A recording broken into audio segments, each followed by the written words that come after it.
Bally Sports North, the heart of the fan.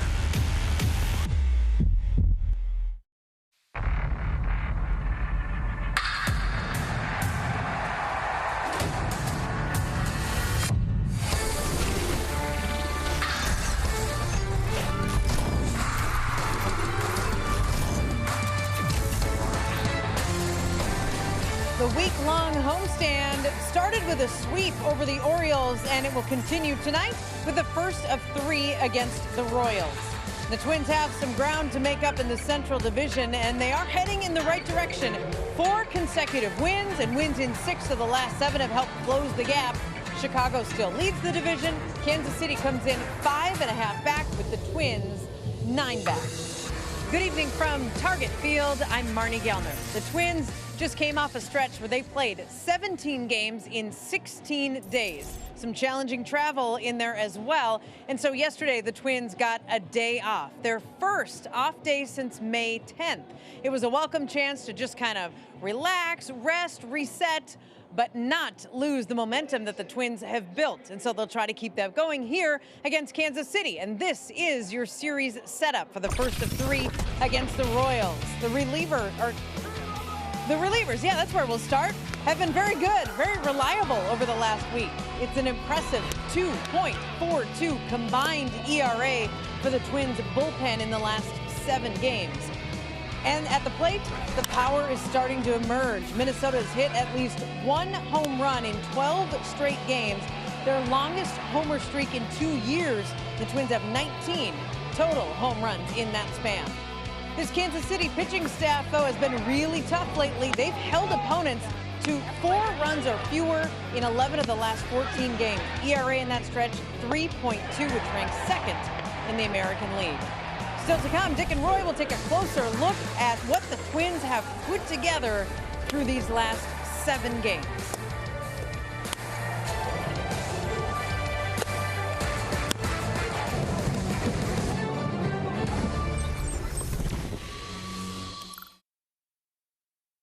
Baseball on Bally Sports North is brought to you by Northland Ford.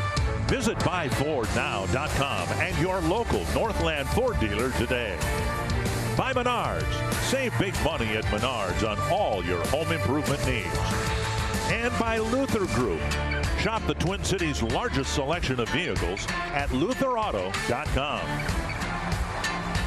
It's a holiday weekend of baseball. The Twins are hoping it's a good weekend of baseball. First of 3 tonight between the Twins and the Royals. Randy Dobnak started the year pitching out of the Twins bullpen. He's back in the rotation, hoping to have continued success against the Kansas City Royals. Chris Bubich for the Royals started in the bullpen. Now he's back in the rotation, hoping to continue his run of good pitching for Kansas City. It's a beautiful night for baseball at Target Field. Dick Raymer along with Roy Smalley. What we've seen from the Twins over the last week or so, good starting pitching, good relief pitching, timely hitting, all the stuff we didn't see in April. Yeah, and it's funny with a team with this much talent, you keep wondering, when is this going to change? But boy, Dick is right. Everything has started to click now. Guys are hitting up and down the lineup. The starting pitching has been pretty solid, and the bullpen have been closing out ball games. They're getting offense from surprising places, and that has spurred the guys that you would have expected to give them big offense, and they're doing that now. Well, second meeting this year between the Twins and the Royals. The Twins took 2 out of 3 from Kansas City earlier this year here at Target Field. All 3 games were blowout games. We'll see what's in store in this weekend series. Glad you're with us for Twins baseball. First of 3 between the Twins and the Royals coming up. The Twins, fresh off a sweep of the Orioles, are winners of 6 of their last 7 games. The offense has found its swing, and pitchers seem to have found a groove. Tonight, the Bomba Squad 2.0 looks to keep up their winning ways as they begin a series against the Royals. Can Minnesota make it 5 in a row? First pitch is next. Absolutely beautiful night for baseball here at Target Field. 59 degrees. Sure, it could be 79, but just a gorgeous night. Not a cloud in the sky, and good baseball being played once again here at Target Field. And there's Mike Matheny. The team has had an 11-game losing streak in the middle of the month of May, hence the poor record. And you can see what they did in April, and they were one of the surprise teams in baseball in the first month. Here's the Menards batting order for the Royals. Whit Merrifield leading things off, then Carlos Santana, Andrew Benintendi, Salvador Perez, Adalberto Mondesi, Kelvin Gutierrez, Jorge Soler, Hunter Dozier, and Michael A. Taylor. And the starting pitcher stats tonight brought to you by Home Furniture. We look at Twin starter Randy Dobnak and what he has done so far. The numbers inflated because of a couple of bad relief outings, but boy, he has been pitching well last 4 times out, especially that gem in Cleveland his last time out. Such a critical game for the Twins that allowed them to win that series 2-1, and that's what they simply need to do for the short term. Win series. The Northland Ford defense for the Twins. Refsnyder again in center, flanked by Kirilloff and Garlick. To the infield where it's Donaldson, Simmons, Polanco, and Sano, and Mitch Garver behind the plate. Randy Dobnak has 9 career big league wins. 3 of them have been against the Kansas City Royals, and he'll try to pick up number 4 here tonight.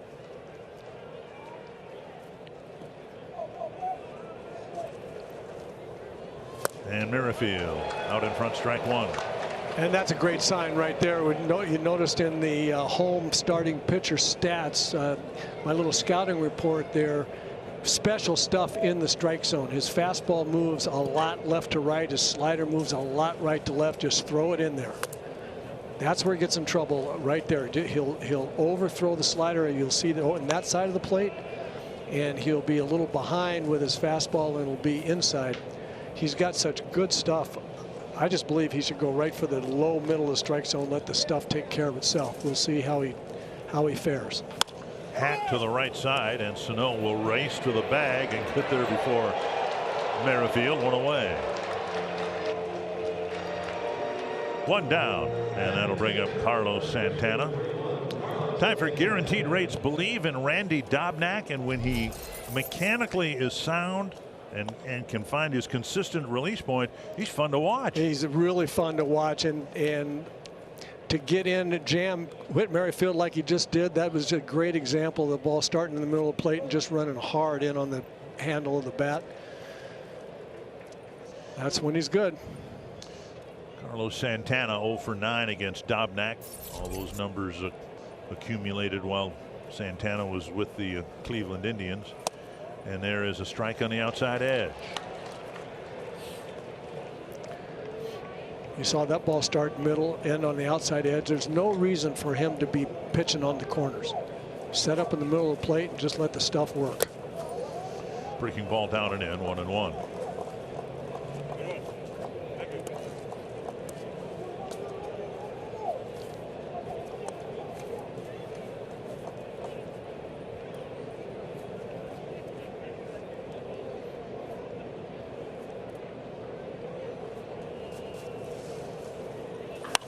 A long way foul, 1-2.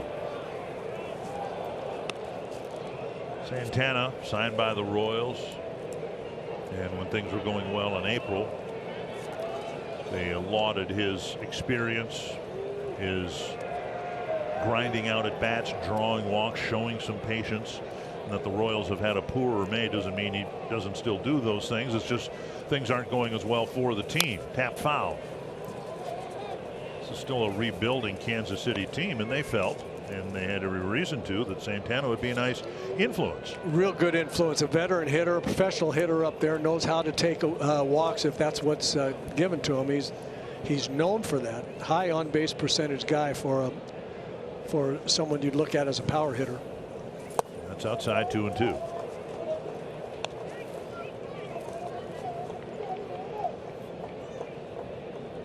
Switch hitter, power from both sides.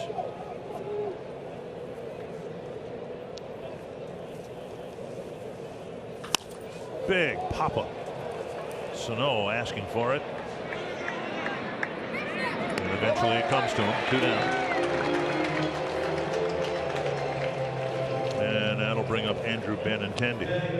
And the Royals acquired Benintendi for kind of the same reason. They thought he was a veteran guy, a guy who had won before.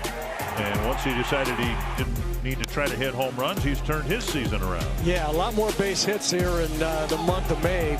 Third in the American League with batting average. He hasn't done an awful lot of damage. Isn't nearly as many home runs and doubles as he's hit in past streaks.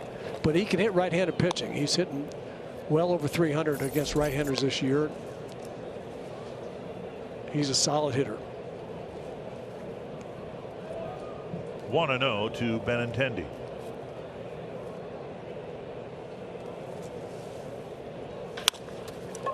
And Dobnak doesn't reach for it. Simmons fires and safe at first.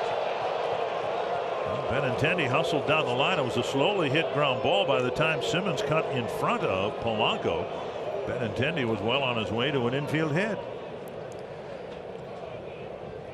I think Benintendi surprised Simmons just a little bit here. Made a pretty nice play, ranged a long ways. Twins won't challenge it.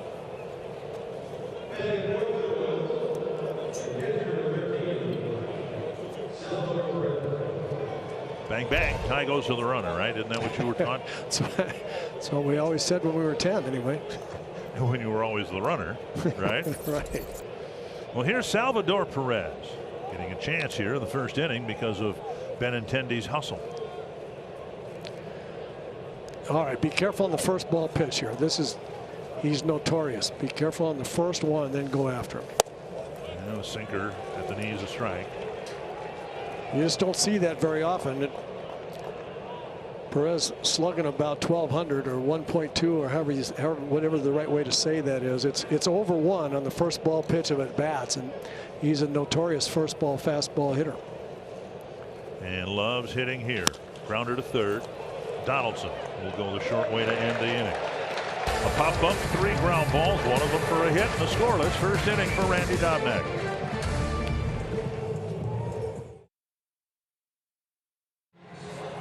Rocco Baldelli and the Twins did enjoy their off day yesterday. The weather wasn't real conducive to doing much of anything outside, but that's okay too. It's quite all right when you play as many games in a short amount of days as they have. Menard's batting order for the Twins. Kyle Garlick leading things off, then Josh Donaldson, Nelson Cruz, Mitch Garver, Alex Kirilloff, Miguel Sano, Jorge Polanco, Rob Refsnyder, Andrelton Simmons. Kirilloff, the only left-handed batter in there against Kris Bubic. And his starting pitcher stats brought to you by Home Furniture tonight. Kris Bubic has worked his way out of the bullpen where he's been very, very good. Has worked out a little bit as a long man here and there, so he feels like he's stretched out and ready to start. So if you look at the scouting report, he's got kind of a deceptive motion. You're going to see a little bit of herky-jerky, a lot of glove thrown at you before the arm comes through, and he's outpitched for strikeouts, oftentimes a changeup. He'll throw it about a third of the time. Kyle Garlick has done well against lefties. We'll see how he fares against Kris Bubic.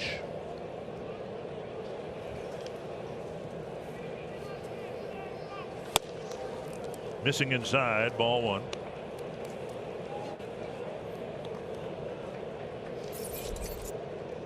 Garlick, Donaldson, and Cruz. Up high now, 2-0.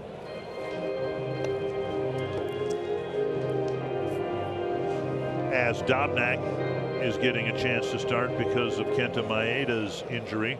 Bubic getting a chance because Danny Duffy is out. 3-0 to the leadoff man.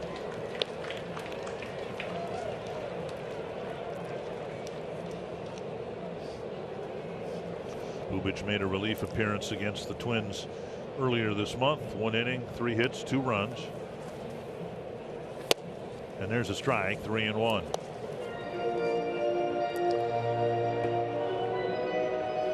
He generally wants to keep the ball down. He's been up in the strike zone here so far to Kyle Garlick, but generally wants to pitch down there. That's a changeup. That's the one when he's behind or when he needs a strikeout, he goes to an awful lot. So he needs to show hitters, especially right-handed hitters, enough fastball, even though we've only seen 88, 89, 90, enough fastballs to get to throw his secondary pitches. And he missed a leadoff walk to Garlick. Tried to come back from 3-0, but misfired. And the Twins get their leadoff man on. The Royals out in the field, brought to you by Northland Ford. Across the outfield, Benintendi, Taylor, and Dozier activated today. Gutierrez at third base, Mondesi, Merrifield up the middle, Santana at first, and of course, Sal Perez behind the plate. There's Josh Donaldson.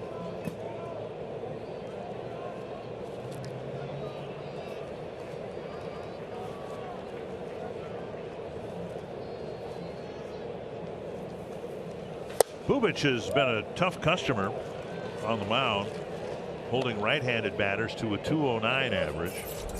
But lefties are hitting just .071 against him. 1 hit, 14 at bats. That's why Kirilloff is the only lefty in the lineup. 1-0 to Donaldson.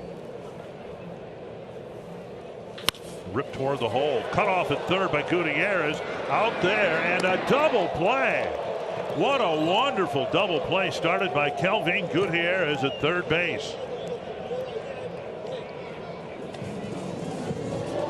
The double plays don't get a whole lot better than this one. That's a fine play by Gutierrez.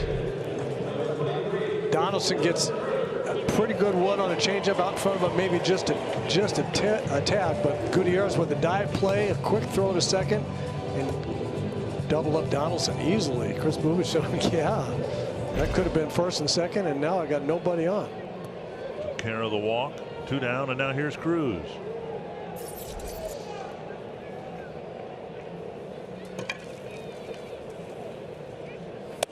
Cruz met with the media via Zoom today and said the bruised hand that he suffered when hit by a pitch about a week ago is almost all better. See if we can see Nelly start driving the ball again. To the net, 1-1.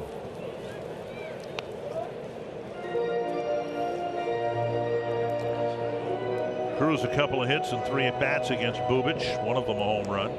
A couple of walks mixed in as well.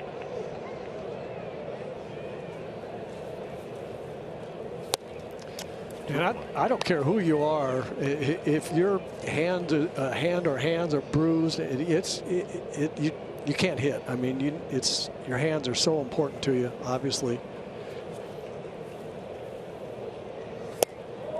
And now he's in danger of walking Cruz with Garver on deck.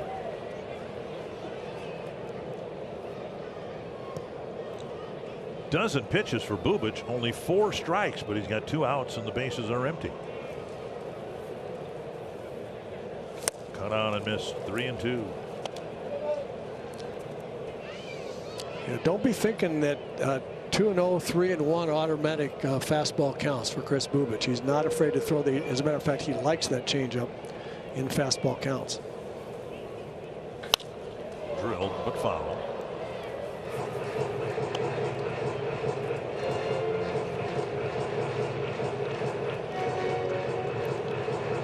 Bubic made 10 starts last year as a rookie.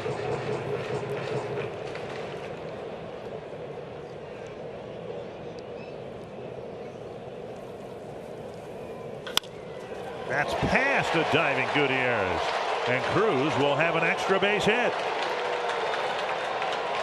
Well, the double play, which was nearly a base hit, looming really large now because Cruz whistles one into the corner with 2 down. Here's a classic Nelson Cruz swing. This looks like his hands are an awful lot better. Fastball coming in on him. Throws the big end of the bat out in front and whips it down the left field line. You can't put that swing on an inside fastball if your hands aren't feeling good. You just can't get there. Well, here's Garver, who's been getting it there more regularly since his slow start.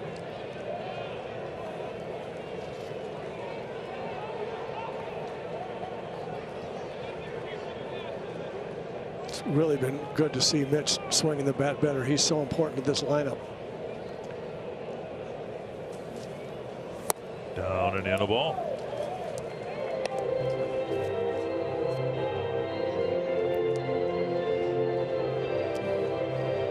Garver's actually hitting right-handers better than left-handers so far this year, but that can change. Yeah, and I was just going to say he's important against both sides, but really important against left-handed pitchers. He killed left-handed pitchers a couple of years ago. Just outside, 2-0. Changeup that couldn't quite get over the plate there. Make it 2-0, and don't. It's not automatic fastball. There's a better chance of getting changeup here probably.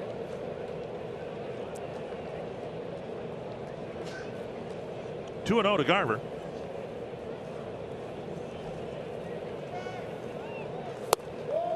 And now 3-0.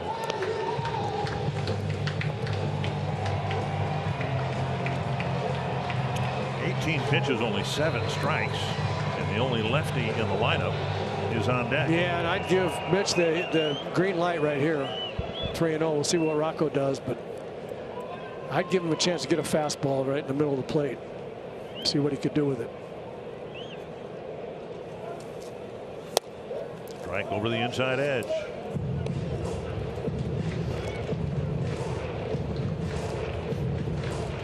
That hurts me to see that pitch taken 3-0. It really does. It physically hurts you. It physically hurts me. I mean, that was, if I could put it on a team and I was hitting 3-0, that's where it would have been. 3-1 to Garver.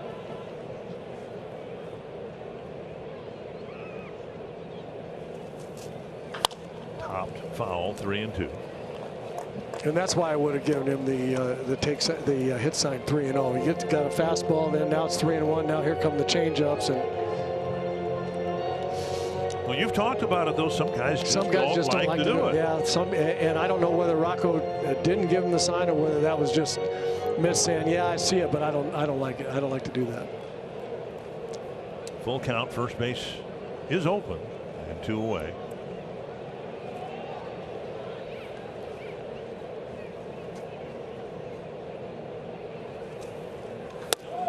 And he takes a walk. Well, the only man Bubic has retired. Donaldson hit a smash to the glove side of Gutierrez, who started a double play. And that'll bring up Kirilloff at a coming out party against the Royals earlier this month.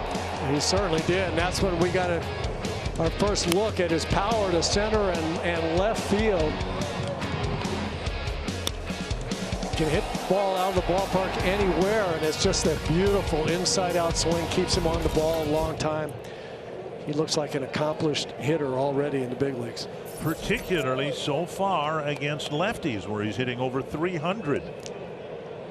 It's because he's not afraid to wait a long time and identify the pitch. He knows he can hit the ball hard the other way.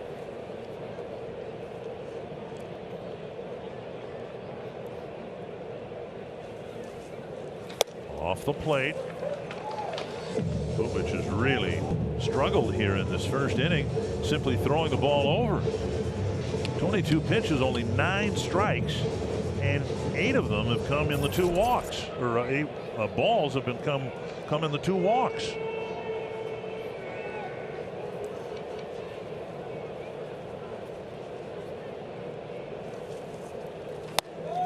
Changeup missing up and in, and it's 2-0. And that's what's really hurt him so far. He's thrown a lot of changeups, and only a couple of them that were either strikes or close enough to be offered at. Al Elder, the pitching coach, going to have a first inning visit with Bubic.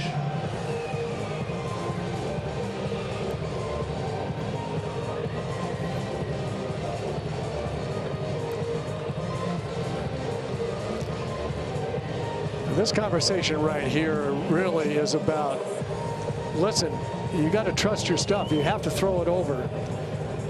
What he's not going to say to him is, your stuff's not good enough to pitch 2-0 and 3-1 all the time. But that, no pitcher, very few pitchers' stuff is like that. What he's saying here is less about mechanics and more about throw the ball over. You've got good stuff. You've got a good changeup. Get your fastball in the zone and use your changeup. Just trying to pump him up a little bit. Remind him that he's been very, very good when he's throwing the ball over the plate. It's men out there for Kirilloff, who's got a hitter's count at 2-0.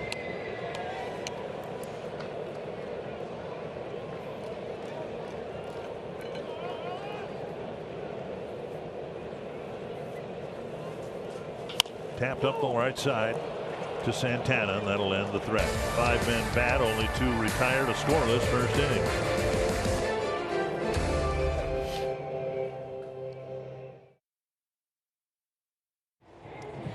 Royals come to bat in the top of the second inning at Target Field. It's good to see Nelson Cruz back in the Twins starting lineup for a second consecutive game. Nelly said that the wrist feels almost normal and said that the flight from Anaheim to Cleveland after he got hit by the pitch was a big culprit in giving him some trouble, just because it created so much inflammation. Being on a flight, he said, for about 5 hours, he had to fight the inflammation for the next handful of days after that. In our Geico Clubhouse coverage, Max Kepler not in the lineup today, still being bothered by that hamstring. And Rocco Baldelli said this is something the Twins are going to have to figure out, and they may need to just let Max take a break and let that hamstring heal. But he's so needed right now, guys, that they are not ready to make that decision just quite yet, hoping that the hamstring heals enough to get him back in there soon.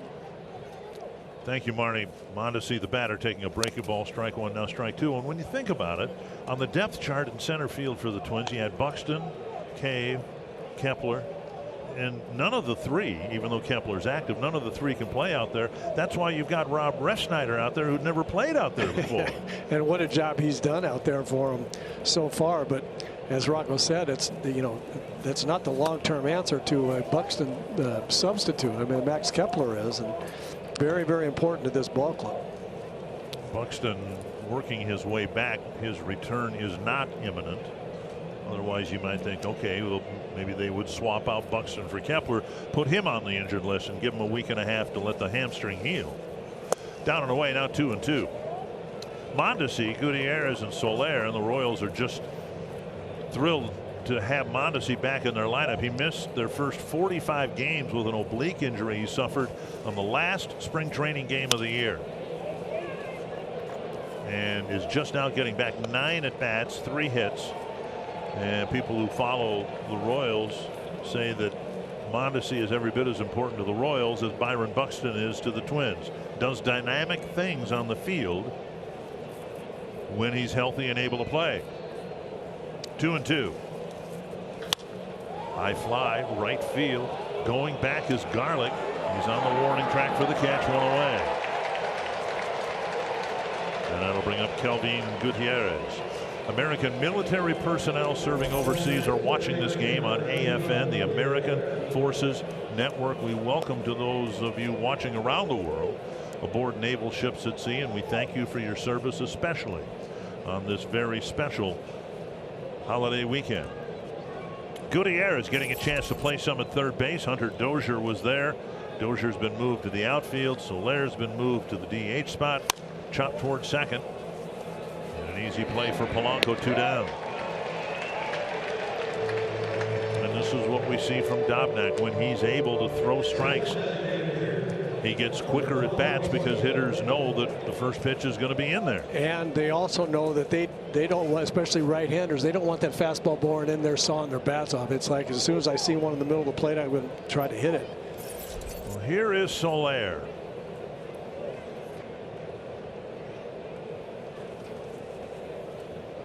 Talking with our friend Ryan Lefevre, who was before the game today, did Twins games years ago, has been a fixture in the Kansas City airways for a long time, about Soler, and he was describing what he's been doing, what his mistakes are at the plate, and I think we all kind of nodded because we saw the same type of stuff from Miguel Sano in the first 6 weeks of the season. Well, you can understand how a guy can get messed up, and he hit 47 home runs one year. That's what you want to do. That's what you think you're expected to do. And swinging for the left field fence all the time will really get you sideways. And he's a bit of a mess right now. 2-1 from Dobnak. That's to center. And a base hit. And Soler's aboard with the second Kansas City hit, the first one to reach the outfield. A 2-out single here in the second. And that's what those Royals followers that you're talking about have wanted to see Soler do. Manager Matheny is really trying to get him to just calm it down a little bit and get some base hits, get yourself back in rhythm. And where have we heard that kind of sentiment? Yeah, regarding who? All right, here's Hunter Dozier. He'd like to get a base hit. He'd like to get a base hit anywhere right now. Just activated today. Popped up near the mound. And Garver puts it away. Dozier now is hitless in his last 32 at bats.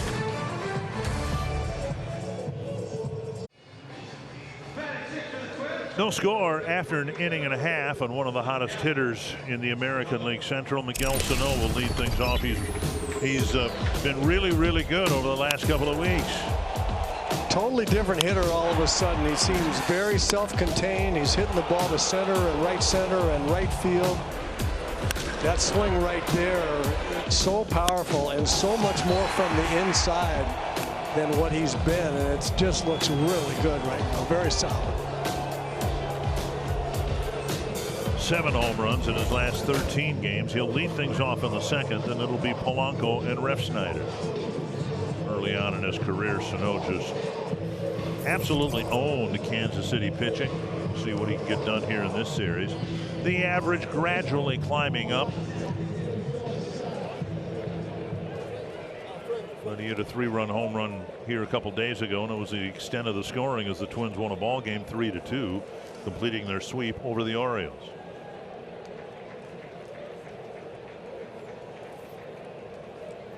Bubic gave up 2 walks, a double, sharply hit ground ball that his third baseman turned into a double play. Strike over the inside edge.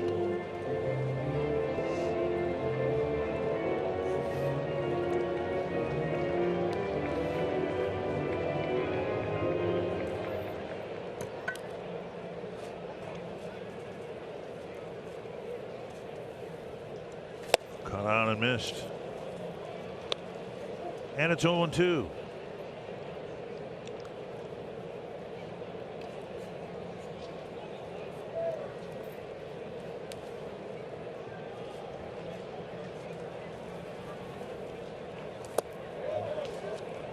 Sano with the big swing of the bat 2 days ago, and then the day before that he struck out 4 times. I think that's the type of hitter he is, certainly, and maybe will continue to be. Yeah, there probably is. There are some holes in the swing, no question about it, but there are just enough pitches that show up right there. That pitch right there is the one. Every once in a while it's going to show up, and it'll be 450 feet somewhere.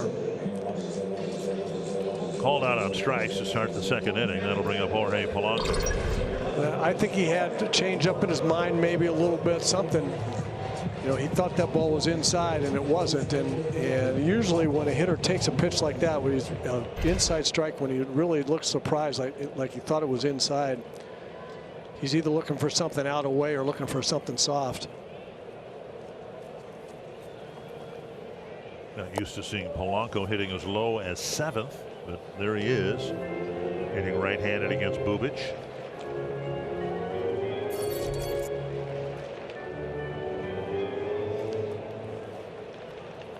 Polanco hitting lefties a little bit better than righties. Popped up, it'll reach the seats. 1-1.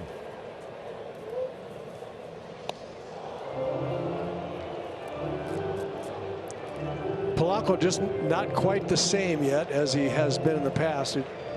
When he's not going well, we see him swing at a lot of balls outside the zone early in counts. He gets himself in tough counts. He started out that way early in the season. He's fixed that. He's swinging his strikes. He's just missed some.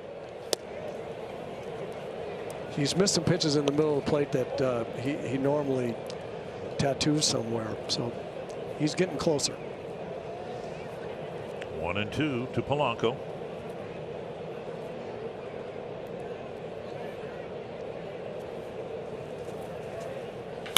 Drilled to center. He got a breaking ball that was all over it. And Polanco's aboard with a 1-out single.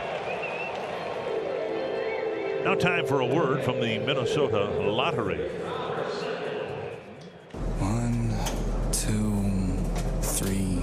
little excitement to say I'm in. Here's Refsnyder.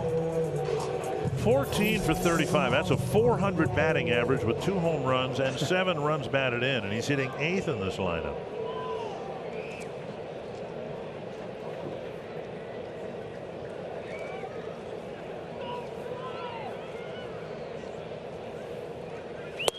In there for a strike.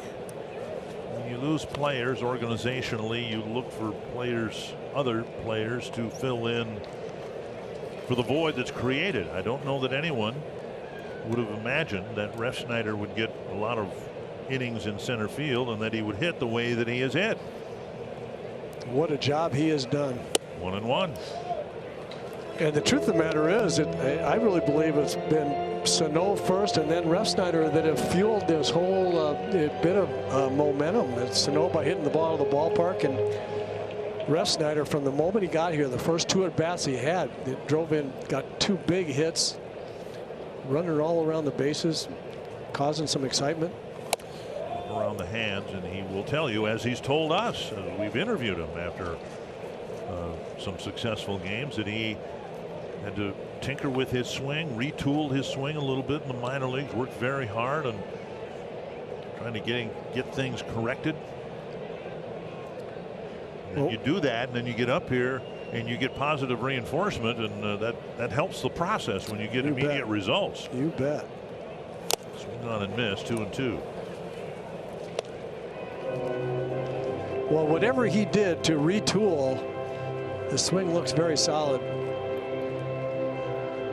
He's never looked like he's been really fooled. And the ball has been pitches that he can handle. He's barreled them up.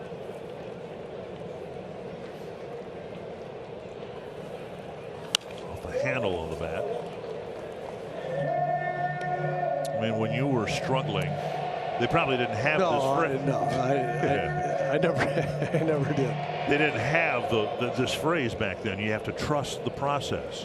And I'm sure if someone had said, hey, Roy, you got to trust the process. Heck with that. I need hits. Yeah, right. Right? Right.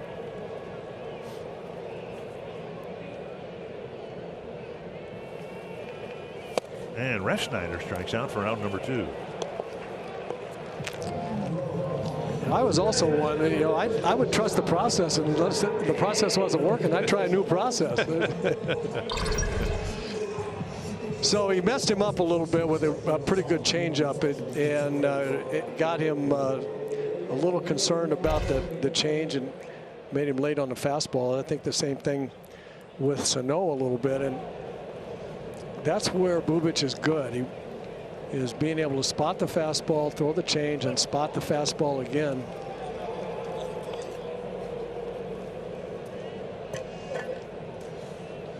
Ordinarily, this might be a running situation, but as you probably know, Polanco's been dealing with a re-injury of some sort to his right ankle, so we don't know that the Twins will be too aggressive in trying to send him.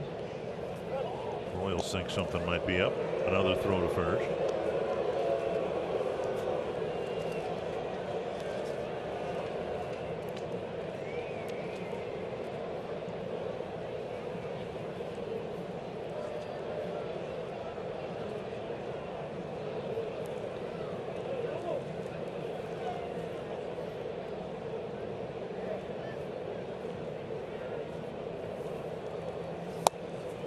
Over for strike 1. Talked about Bubic's delivery a little bit. It's not all the way to herky-jerky, but he's got a little bit of funny movement in it with his body, his upper body. And then he'll throw his glove at the hitter first. Got a little bit of deception, I think, in this delivery. Twisting foul.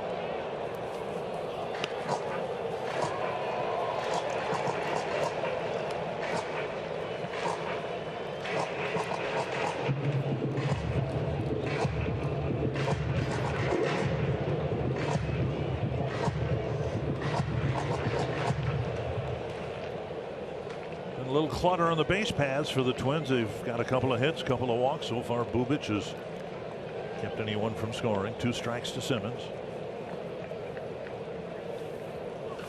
Another foul.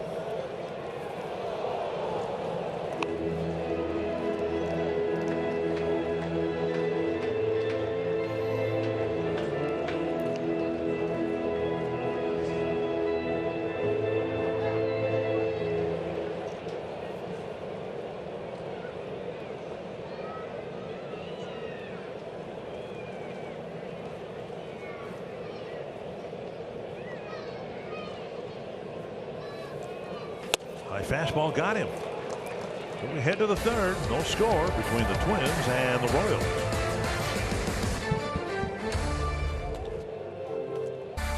Minnesota Twins baseball on Bally Sports North is brought to you by Toyota. Dear driver, hurry in and save. Toyota.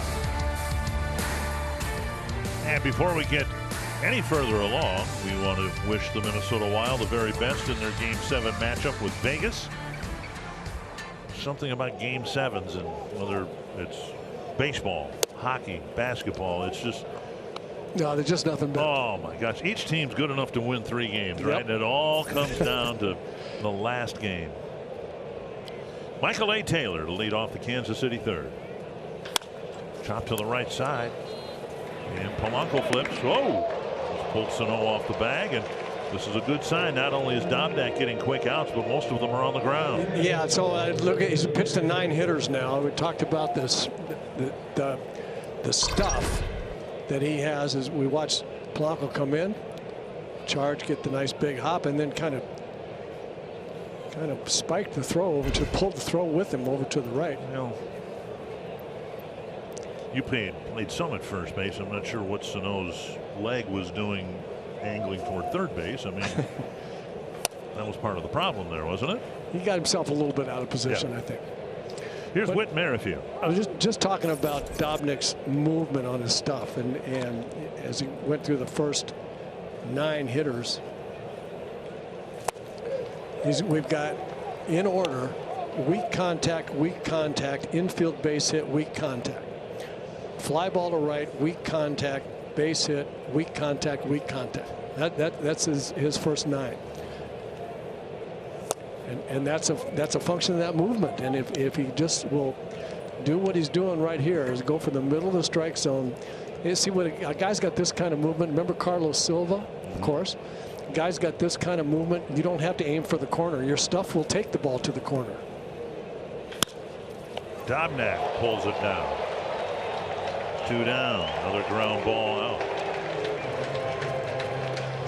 Again, the Twins have needed to win that series in Cleveland, and Dobnak stepped up and gave him a really good start. Yeah, and this is where the old Randy Dobnak, the one that pitched so well, that we saw so well as a starter 2 years ago,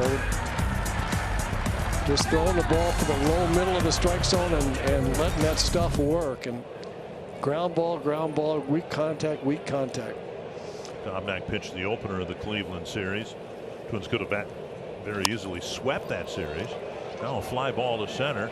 Refsnyder coming in, still coming in, and it is Polanco making the catch, and everyone is okay. That's the main thing. 7 pitches and a 1-2-3 third for Randy Dobnak.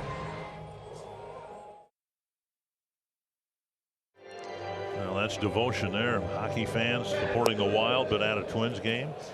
Take a look around Target Field from the T-Mobile coverage cam.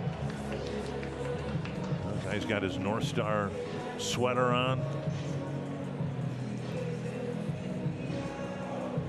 And let's hope the Wild can advance to at least one more playoff round. That's a question there of, hey, we've got Twins tickets on this date. They're saying, oh, the Wild will need 7 games. Right. Well, we can go. Here's Garlick to lead off the Twins third. Drew a walk, just his 2nd walk of the year, his first time up, and he loops one foul over the netting. 1 strike. Garlick, Donaldson, and Cruz in the 3rd inning.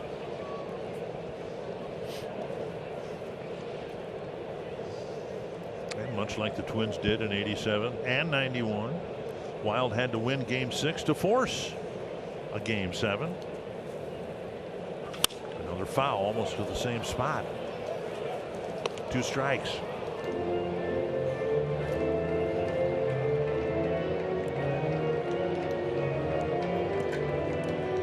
Garlick with the big home run that won the game in Cleveland in the 10th inning.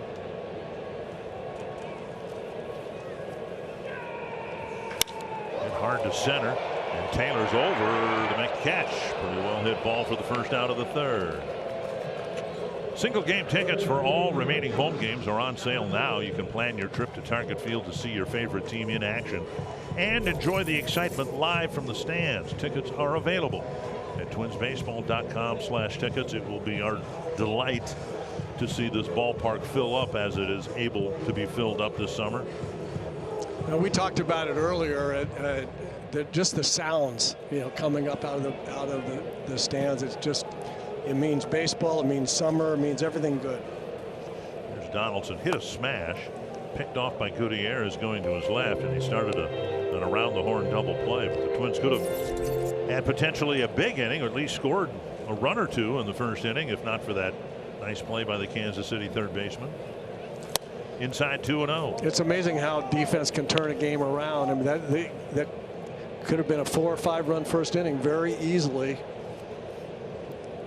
Terrific play by that young man.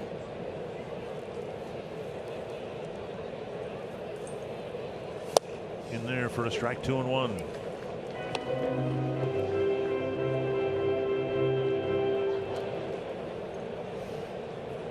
I mentioned there's 2-0 fastball count. I mentioned that's not a fastball count because of that changeup. Donaldson looking for the change and got the fastball. Sky to right. Playable for Dozier. And 2 down. That'll bring up Cruz. Cruz hooked a double past Gutierrez into the left field corner in the first inning. At some point today, Roy, somebody is going to score the 2 millionth run in Major League Baseball. We started the day with. Have you got a bet on it? Well, no, but we're starting the day with 1,999,901 runs.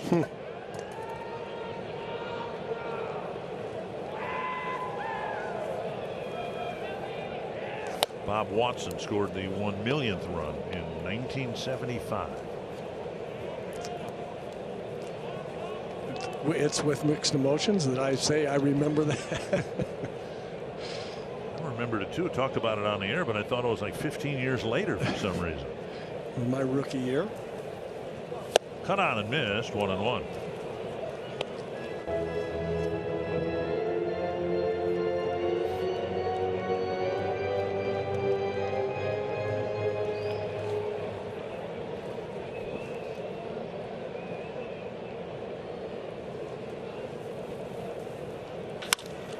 The hole, easy play for Mondesi, and that wraps up a 1-2-3 inning for Bubic. 5 in a row set down by the Kansas City left-hander.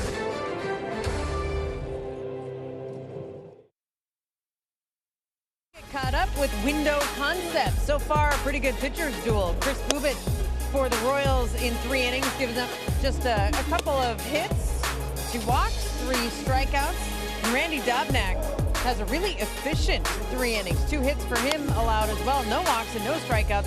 32 pitches, though, in the 3 innings. And Dick and Roy, 21 strikes of those 32. That is a strike percentage of 66%. A great start for Randy Dobnak through 3. And we'll see and certainly hope that it continues, because if Dobnak can do that, among other things, you pitch deep into a ball game. You come out of an off day. The last thing you want to do is, cut through your entire bullpen right away. So Dobnak off to a good start for a lot of reasons. He'll face Benintendi leading off the 4th, and there is strike 1. Coming into the game, Benintendi was 2 for 2 against Dobnak with 2 home runs. And wouldn't you know it, he got an infield hit his first time up. A little chopper that Simmons fielded on the other side of the infield, and his throw was a little late. 1-1.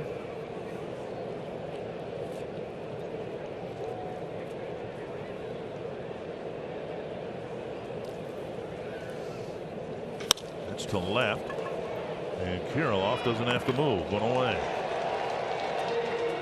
and that'll bring up Salvador Perez.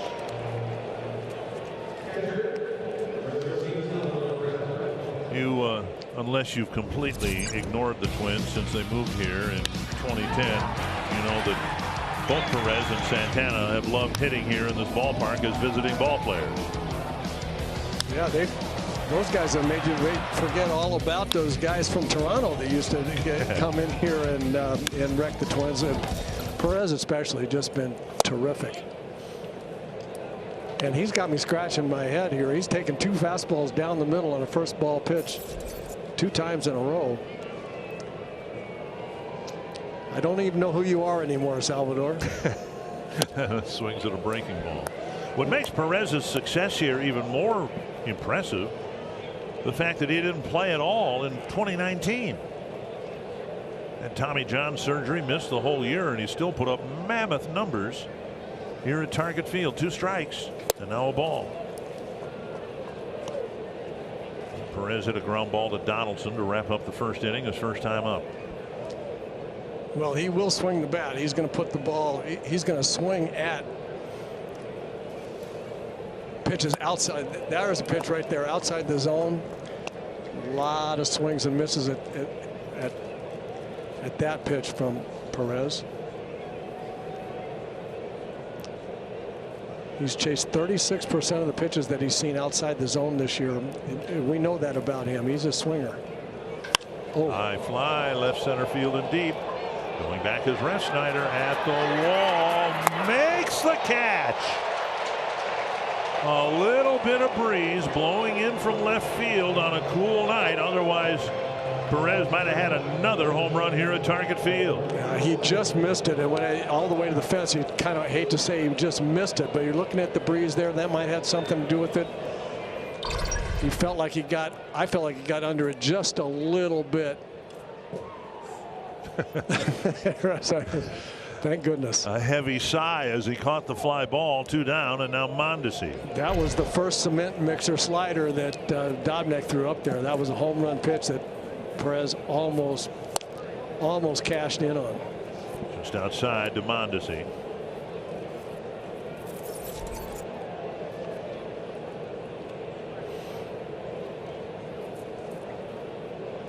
Donaldson at third base, playing in on the grass, because in addition to developing some power to drive the ball, that might be one of the best bunters in Major League Baseball. You mentioned that the Royals folks think that he's as important to the club as Byron Buxton. He does all the same kinds of things.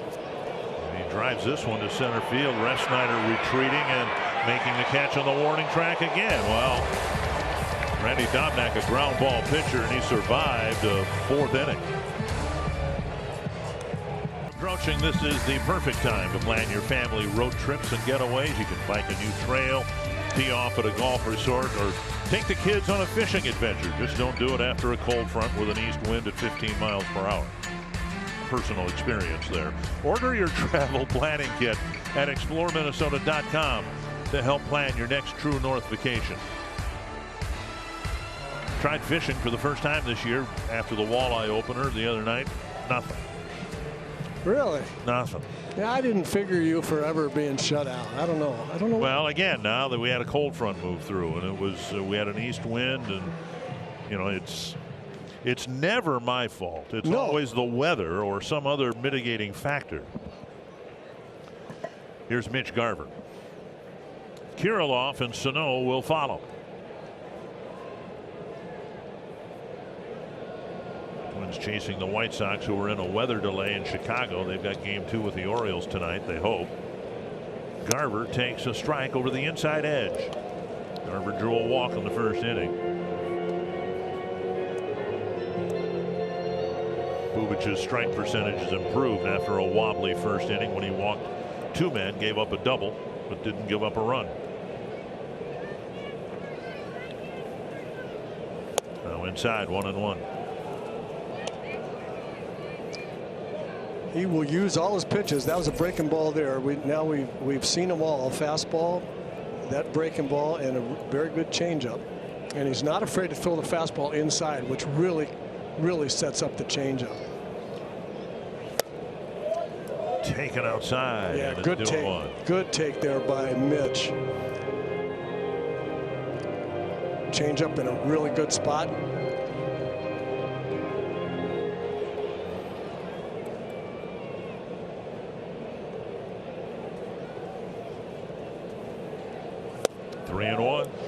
And you see Salvador Perez, he's so smart. He's set up against right-handed hitters for the Twins. He's set up on the inside corner a lot. Now here's his pitcher throwing 90 miles an hour, 91 when he really humps up.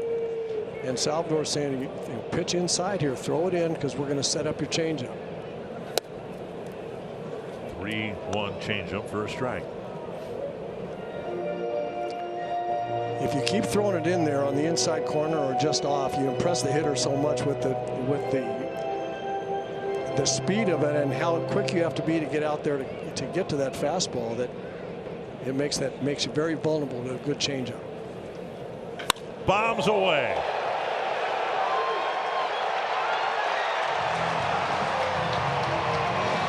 Garver tees off his 8th of the year, and the Twins take the first lead.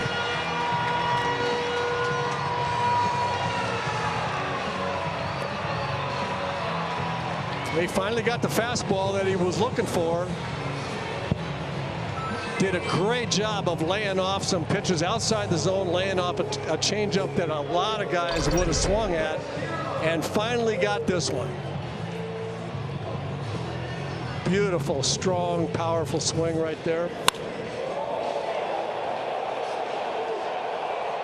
And much like a strikeout will be set up by missing the pitch that you should have hit, oftentimes home runs will be set up in taking the pitches that you shouldn't swing at, and he did exactly that earlier in the count, and then finally got the home run pitch. Kirilloff takes a strike. Tapped into the shift. Merrifield waits and throws one away. And that'll bring up Sano. Sano struck out essentially on the same pitch Garver hit, right? Up there with 2 strikes, and he took a fastball in the inner half. Yeah, the Garver hit, his was a little bit more out over the plate than the one that Sano took, but very similar height for sure.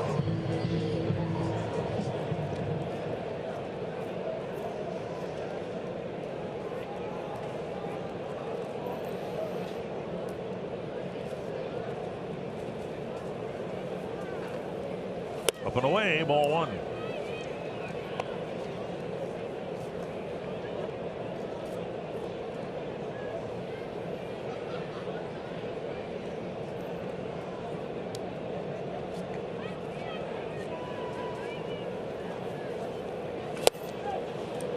So missing that high fastball, 1-1. Second trip for the Royals here. Twins haven't been to Kansas City yet.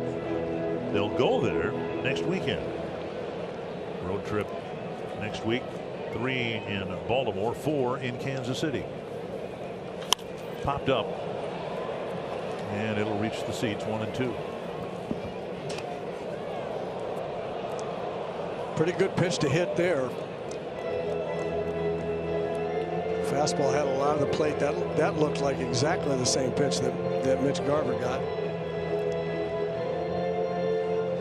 Now you got to do the best you can. He could throw fastball or change. You have to wait long enough, be willing to get beat by the fastball so you're not way out in front of that one. Good take. No swing, says Tim Timmons. 2-2.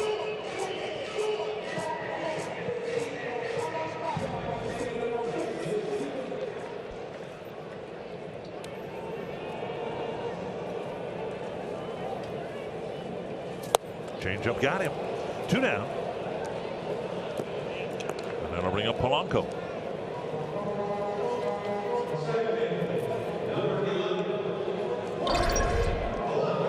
Just a little too quick on the changeup, and again, that's the battle as a hitter, because in the back of your mind, you never want to get beat with a fastball, and so changeup coming out of his hand looking like it's a fastball, you jump out there to get the bat head out in front. And then you realize it was 9 miles an hour slower. Down and in to Polanco. Singled his first time up.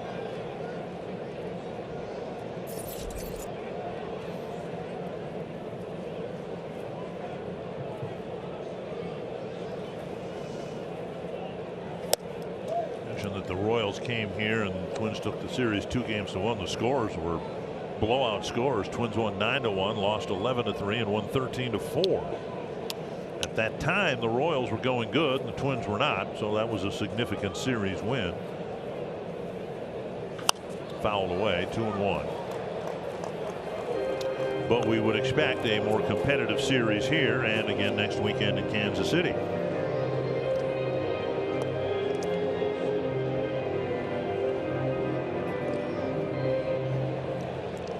The Royals have been pitching well. If they continue to do what they've been doing lately, they will be competitive series. Popped up near third, and Gutierrez in foul ground ends the inning.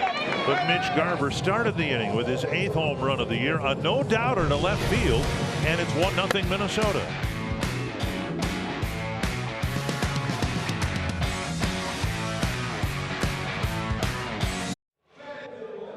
Twins up 1-0, and businesses from across Twins territory use their Twins season tickets to invest in key relationships, connect with their employees, and form strong partnerships.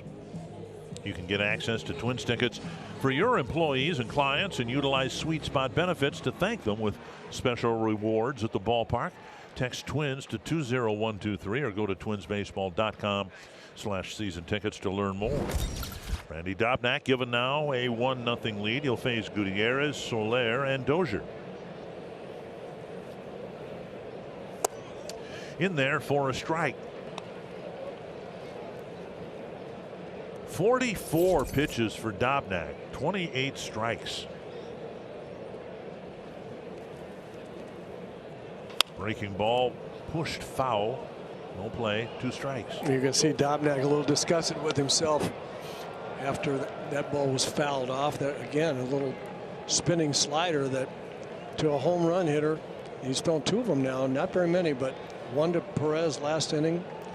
That one to Soler, just kind of spun up there in the middle, and he knows he got away with one. Down and away. They just posted that the White Sox game tonight against the Orioles has been postponed. They'll play 2 7-inning games tomorrow.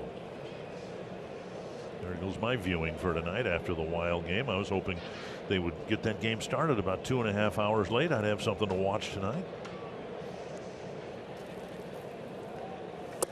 And now 2-2. And you can see Randy's struggling for that slider release point. He spun a couple in the middle of the plate, then to try to make it a good pitch, he's hooked it a little bit against Soler here. The last 2 sliders. It has that good fastball. Hadn't found the slider yet. And a strikeout, sinker, and from up here you can see Gutierrez swinging over the top of it. 1 down. 8 in a row set down by Dobnak. You see that late movement on the fastball. 93 miles an hour. It comes up straight, looking straight, and then dips low or in or both.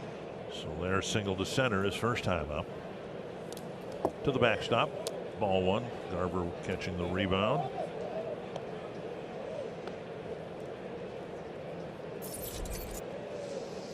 Mike Matheny taking Soler out of the outfield, putting Dozier in right field, letting Soler DH in the hopes that that'll maybe free his mind up a little bit. Chopper. Donaldson will charge. Has plenty of time and makes the play. 2 down. Time now for a quick timeout with Tria.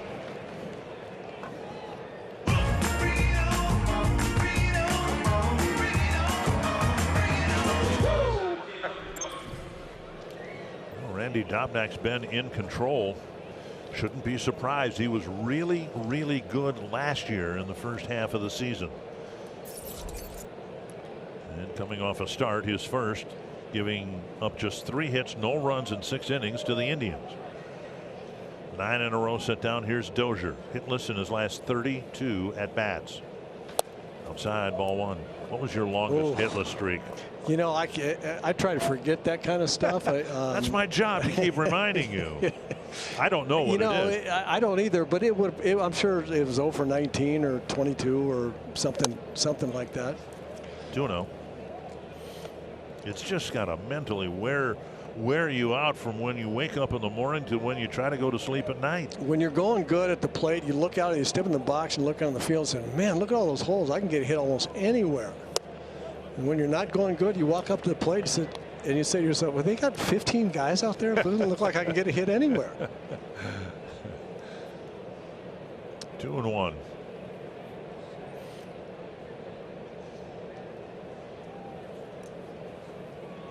Dozier just activated from the injured list. He suffered concussion-like symptoms and a strained neck after his collision with Jose Abreu a couple weeks ago. Without question, the most frightening collision I think I've ever seen on a baseball field. And you could see it coming. And now a walk, putting Dozier aboard with 2 down. First walk issued by Dobnak, and now Michael A. Taylor will hit. Well, here it is in Chicago. I'm not going to watch it again. I can't stand to watch. 2 big, strong guys who bounced off one another. Oh. And you can understand why Abreu was taken out of the game. Dozier was too. Dozier ended up, in terms of time missed, on the worse end than Abreu did, who started the next day. Base hit right field for Michael A. Taylor. And Dozier will round second, go to third. They're going to have to hurry to get the ball back in the infield. They're going to send him home. Here's Simmons' throw, and not handled by Garver, and the game is tied. Good one-hop throw by Simmons, and you could sense it coming. The Royals run the bases aggressively. That ball fielded in the deep gap, and kind of thought that Dozier was going to be sent, and he does score the tying run. Well, that's a disappointing run given up on for a lot of reasons. First of all, you walk a guy that's 0 for the last 32. Now you're playing defense opposite of where the ball was hit, and the third base coach aggressively sending Dozier. Polanco makes a nice throw. Ball skips on Garver a little bit. You see it right here. It skips up. He took a little bit of a peek at the runner. It's all understandable. The runner and the ball getting there about the same time, and boy, that's a tough run to give up when you walk a guy you shouldn't walk, and then don't make that play. Sinker low to Merrifield. Garver getting the throw, I believe it was from Simmons, and it hit him right in the thumb of the catcher's mitt, or they would have been able to tag him out. Yeah, but you see just a little bit of a peek about where looking up as the ball was coming into his glove, and it just didn't come in there exactly where he thought it would. And there for a strike. I've often wondered this, and you remember this too. Catchers used to be told to take the mask off to field throws like that, feeling they would get a better view of everything. They wouldn't be looking through the bars and all that. And then for safety's sake, they were instructed to leave the mask on. But now there are so few collisions, you wonder whether it might not change again, and catchers would be instructed to take the mask off. I would think if I were a catcher, I would be strongly considering doing exactly that, because you're not taking the mask off, because there just aren't any collisions. They've taken the collisions out of the game by rule, and by design, and by rule. Well, now you saw, though, I mean, the bars are about a fifth the width that they used to be, with those big iron bars that they used to have in the mask. 2-1.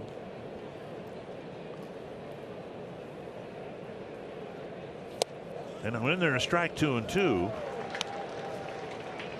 We've seen Dobnak show some frustration out there from time to time, and I know he must be feeling it based on, what you just said. You walk somebody who hasn't had a hit in a month, and then the next pitch you get a base hit, and they wheel him around and score the tying run. Dangerous hitter at the plate. Don't let the batting average in the 240s fool you. 2-2 to Merrifield. That's poked to left, softly hit. Taylor coming around. Kirilov's throw is coming all the way through, and that'll get Merrifield another base. So 2 runs for the Royals.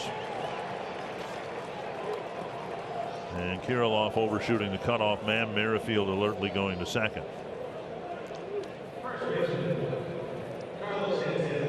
Not the best inning for the Twins execution wise. Here's a little spinning slider with 2 strikes right in the middle of the zone, and Merrifield's not going to miss that one. with 2 outs and a speed runner on second base, you're not going to throw him out at the plate. You must hit the cutoff man and keep a good base runner off of second base. They're not able to do that. We'll bring up Santana. A couple of infield pop-ups against Dobnak, with the Royals now leading by a run in the 5th inning.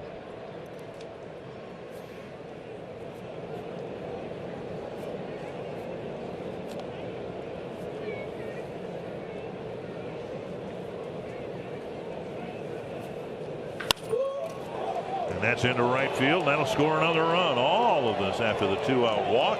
And it's 3-1 Kansas City. And the extra base of Merrifield took really cost the Twins on the very next pitch.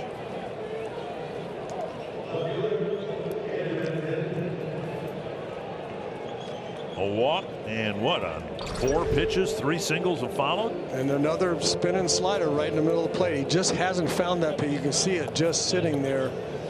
We talked about Santana being a professional hitter, been around a long time. He and Merrifield just aren't going to miss those pitches in the middle of the zone. That little spinning slider. Santana's first hit against Dobnak in a dozen at bats. So, yeah, strikeout, ground out, the walk to Dozier. And Taylor on the first pitch. Merrifield, I think, on the second pitch. Santana on the first pitch, and just like that, it's 3-1.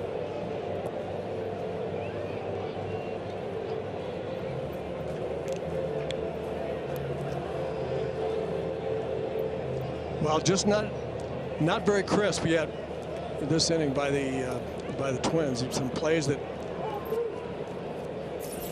if they had it to do over again, they'd play differently, and now they're gonna have to slug their way back into this game.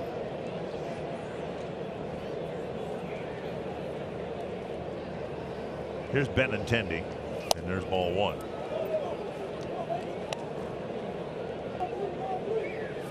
Benintendi with a infield hit, then a liner to left.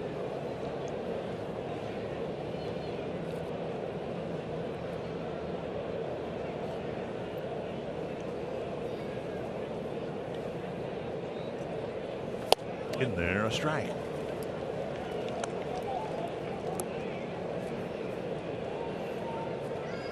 Held to just 2 hits through 4 innings. The Royals have 3 straight hits, and so far 3 runs.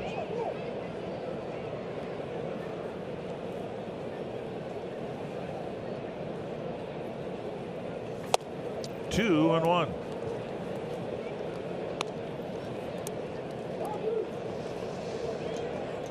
Overall, the pitch count's really good, but it seems like half the pitches have been thrown this inning. Yeah, this is a laboring inning here for Randy Dobnak.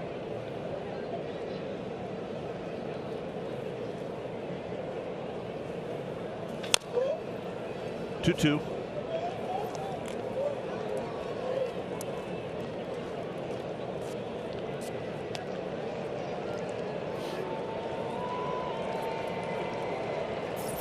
A pitcher's got to have a second pitch. He can't just throw fastballs all the time. Dobnak's fastball so far, nobody's really come close to having real solid contact on it. It's been the slider, and he keeps working to get it. He has to have it, but that's the one that's being hit, the little slider in the middle, as he tries to find the release point for the good one. That slider in the middle, as good as his fastball is, you got to have the other pitch, and he's trying to find it, but it's hurt him. His inability to do so far has really hurt. Breaking ball down and in. Now it's a full count, and Santana will leave early from first. Perez on deck. Just missed a home run his last time up. Rather not face him this inning.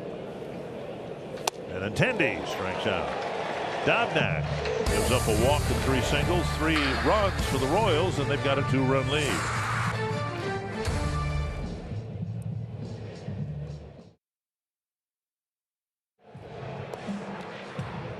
Beautiful night at Target Field. Twins will try to do something about the score in the bottom of the 5th inning. If you're game for a little excitement, say I'm in and scan the QR code displayed on the screen for a chance to join the Minnesota Lottery Winner's Circle and win $50 in scratch tickets. The Minnesota Lottery, every day is game day with Marty Gellner and Roy Smalley. Dick Bramer here. Twins got a run in the 4th, Royals 3 in the 5th. And now Refsnyder, Simmons, and Garlick will hit. Dobnak trying to forget all about what happened toward the end of that top of the 5th inning. See if the Twins line up and get them off the hook here. Refsnyder went down swinging his first time up. So too did Simmons. Inside, ball 1. Royals bullpen a little crippled right now with Josh Staumont, who is their primary closer, going out with a knee injury. Going on the injured list today. There's a strike, 1-1.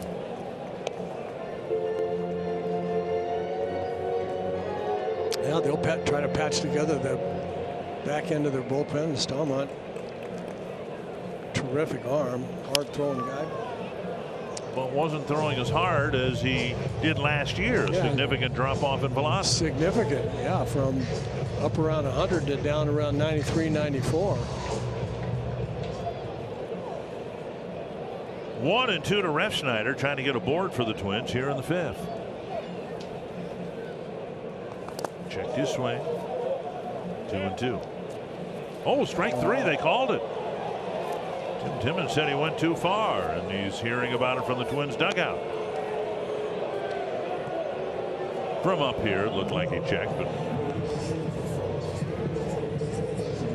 this is the angle that matters. That's borderline, isn't it? It's borderline.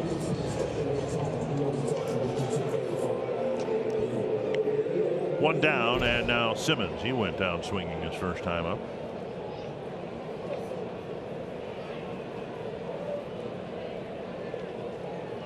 Fifth strikeout for Bubic. Inside, ball 1.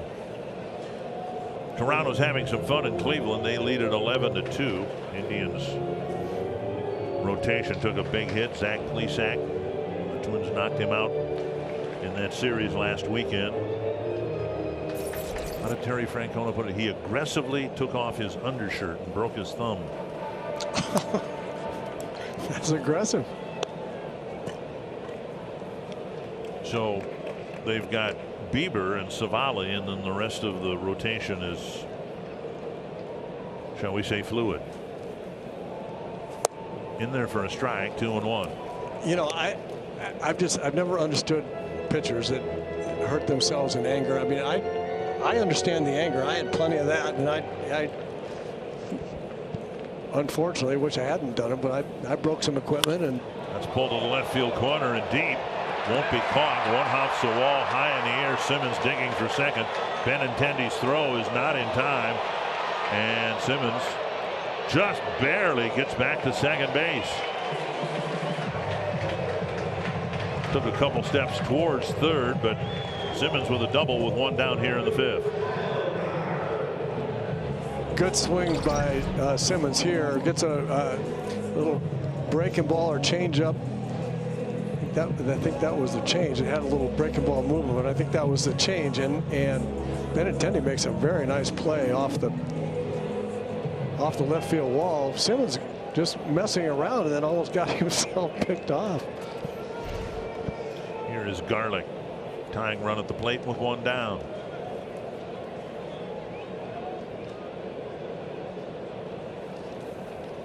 Up and in. 1-0. Just to finish my thought, if your business is throwing a baseball with a certain hand, then don't pound something with that hand. I mean, don't do that. Don't peel an orange with that hand. Don't do anything with it, right? Right. Rounder to third. Easy play for Gutierrez. Garlick retired, and that'll bring up Donaldson. Theme nights are back this season. You can come join us for Lynx Night, Star Wars Night, Pride Night, Miracle on Ice Night, and more. For a full list of theme nights and to purchase your special ticket package, visit twinsbaseball.com/theme nights. Well, the Royals got 3 2-out hits to score 3 runs. We'll see if the Twins can stack 1 or 2 or 3 together. Donaldson at the plate. Bounced into a double play, hit the ball hard in the first, then a fly ball to right.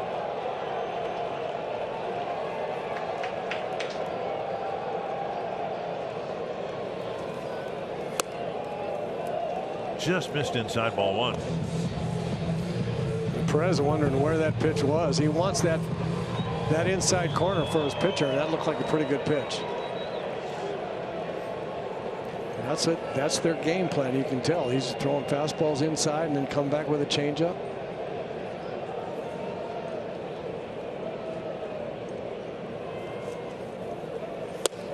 There's a strike. 1-1.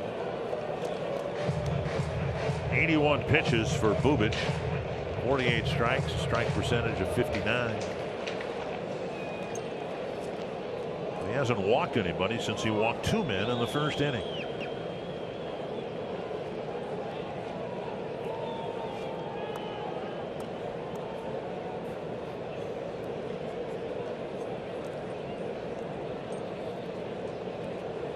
Simmons at second after a 1-out double.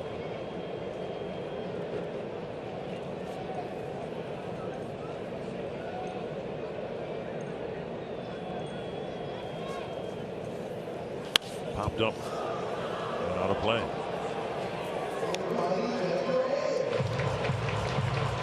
Twins could really use Josh Donaldson to just shock the Royals right here. They could. They're sitting on the bench. Twins sitting on the bench saying trade places with them or trot all the way around, do something big here. 1-2.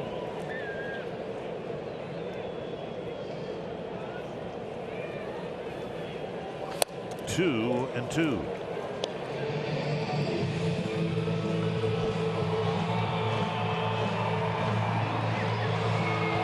Donaldson with 5 home runs, hasn't homered in about 2 weeks. Hit to the outfield should score Simmons.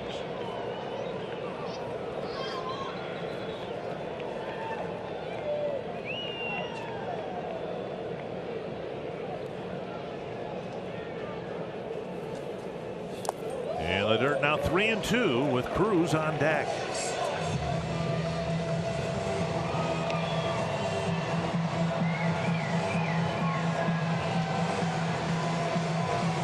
Ordinarily, I would have said, with first base open, I mean, even with first base open, they would pitch to Donaldson with Cruz on deck, not wanting to pitch to Cruz. They'll throw something in there for him to hit, but you just never know anymore these days.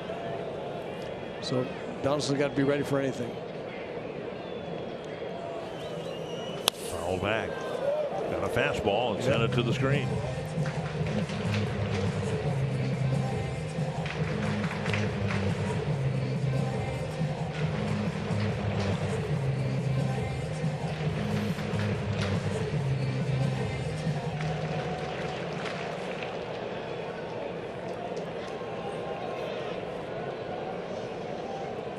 Another 3-2 from Bubic to Donaldson.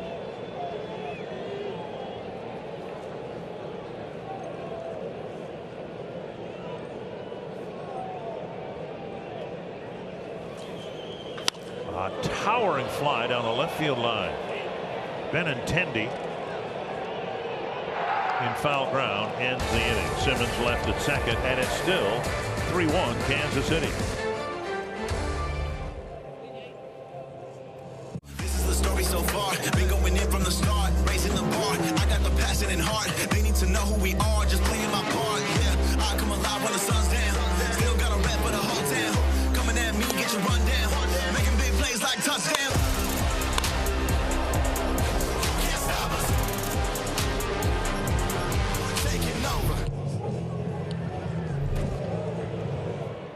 Twins got a run in the fourth. Royals with 3 in the fifth, and now to the sixth. Salvador Perez will lead things off against Randy Dobnak. Perez with a bouncer to third, and then he sent Refsnyder to the wall right in front of the Twins bullpen, or the Royals bullpen actually. And Refsnyder had just enough room to make the catch. 1-0. Popped up near first. Sano tracking it. One down. And it'll bring up Mondesi.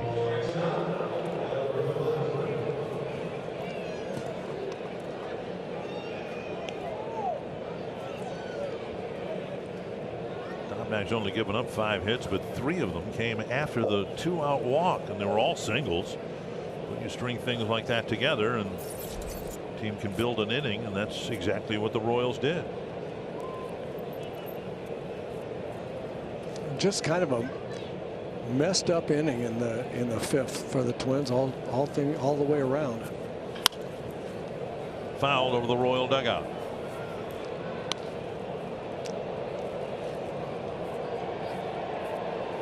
I'm guessing, in looking at the Royals and wearing the masks, that they might be one of the minority of teams that has not reached the 85% vaccination rate yet.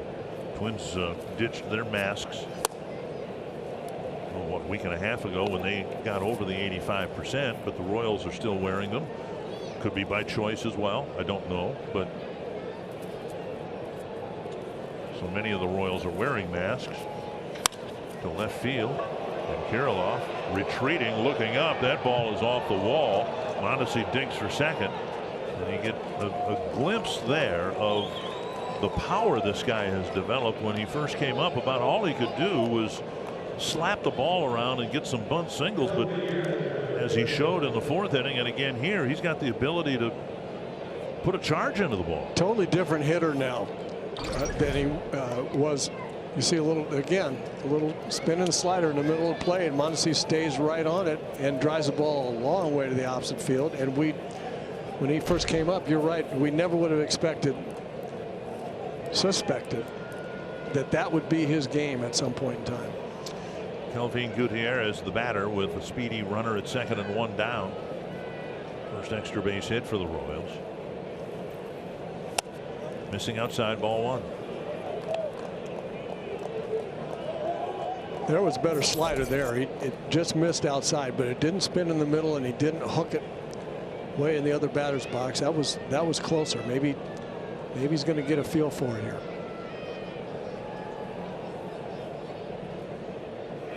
Runner to third. Garver's throw. In time to get him. Mitch Garver with a rifle shot to third base.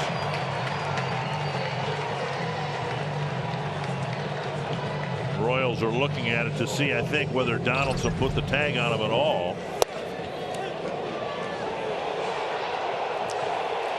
That's a nice tag by Donaldson. Yes, he did. Got him right on the knee. Really quick tag. A terrific play by that man right there. Mitch Garver came firing out of there behind the batter. Made a good throw, and Donaldson with a very quick tag. That was a pretty play. 2 down, bases empty. 1-1 to the batter. Now 2-1. Mondesi, of course, hasn't been playing. That's his first stolen base attempt, and it is a throwout.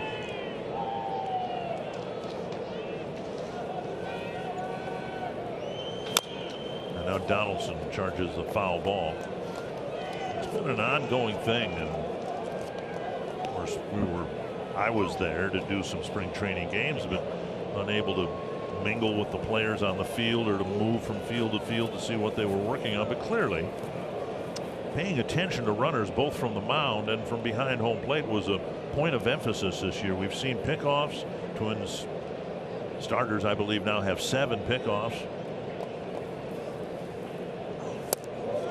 It's almost as if the baseball department anticipated there'd be a re-emphasis of a stolen base, and that's exactly how it's played out. Here's a pitch that Randy Dobnak really wants to get. 3-2 and a tapper foul. That's exactly where he wants to pitch. If he's not getting that pitch on a regular basis, then it makes it tough. Of course, it makes it tough on any pitcher because anybody would love to throw the ball right there. But with Dobnak's stuff, the way the ball moves and sinks, that is just spot number 1 for him. He'd like to have that pitch. Full count to Gutierrez. And Dobnak faces just 3 men in the 6th. Nice recovery inning, but the Twins still trail by a pair.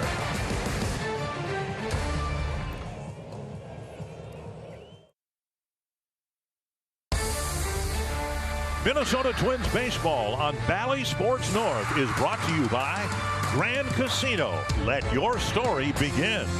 And by Chevrolet, the #1 selling brand in the Twin Cities. Twins down a couple. Very pleasant spring evening here at Target Field. Nelson Cruz will lead off the 6th. Twins have some work to do. Chris Bubic has been pretty good. Given to the Twins just 4 hits. Walked a couple of guys in the first inning. But so far just 1 run. Cruz out in front of the changeup. Bubic has done a very nice job of mixing speeds and locations.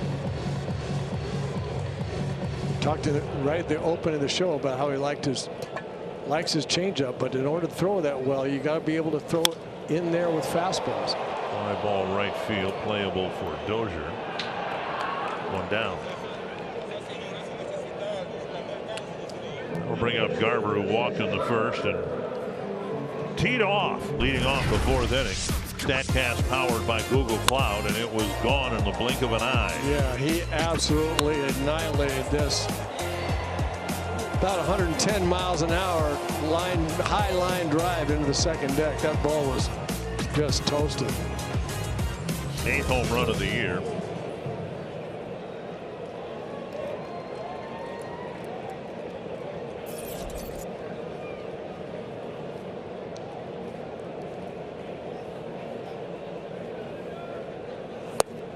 Low ball 1, what we've seen during this nice last 7 games for the Twins, where they've won 6. Doing a better job of scoring in the middle innings into the late innings. And they'll need to do that here tonight if they're going to win the opener. And they're a strike 1-1. The Twins just went for such a long time without having any more than 3 guys swinging the bat well at any one time, and that's how you don't hit with runners in scoring position. That's how you don't hit in the mid to late innings, and it's just too hard to do it with 3 guys in the lineup swinging the bat well. They don't come up often enough, and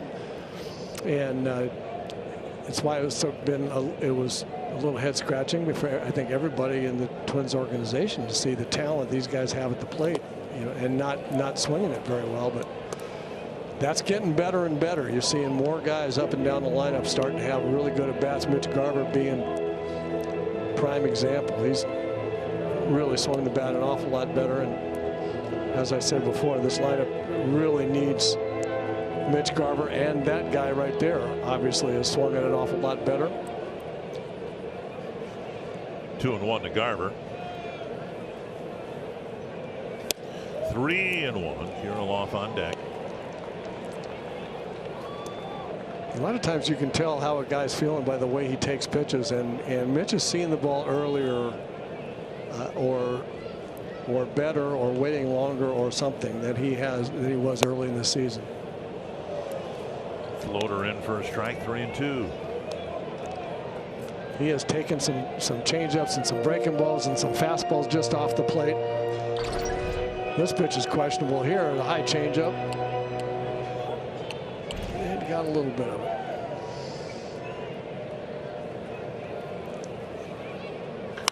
A long way, but pulled foul.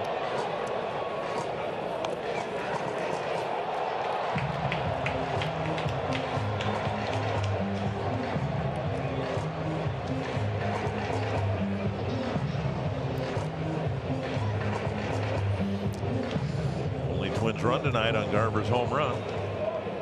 He got a 3-2 fastball for the home run. There he got a 3-2 change and was just out in front of it a bit. See what he's going to go to here. Looks like another changeup. One hopper to Gutierrez. Low throw. Santana, the former catcher's got a soft glove over there, and he's able to make the catch. 2 down. That'll bring up Kirilloff. First, you can download the MLB app to get in-game video highlights, live pitch-by-pitch, breaking news, player updates, stat leaderboards, and more for your Twins and the rest of the league as well. Kirilloff with 2 groundouts pulled. Yeah, Bubic has gotten him with changeups both times up. Fastball upstairs, got a swing and a miss. And we've talked about this before. You don't see an awful lot of left-on-left changeups. Left-handed pitchers don't like to throw changeups to left-hand hitters very often. But Bubic has no qualms about that. He's gotten Kirilloff twice on changeups. Oh, like a breaking ball missing inside. 1-1. Curveball that stayed in. Kyle Zimmer had been part of a revamped bullpen for the Royals, even without Staumont. They got some good arms down there. A little looper to left. And Benintendi coming in. He's able to make the catch. It's a 1-2-3-6. We head to the 7th. It's still 3-1 Kansas City.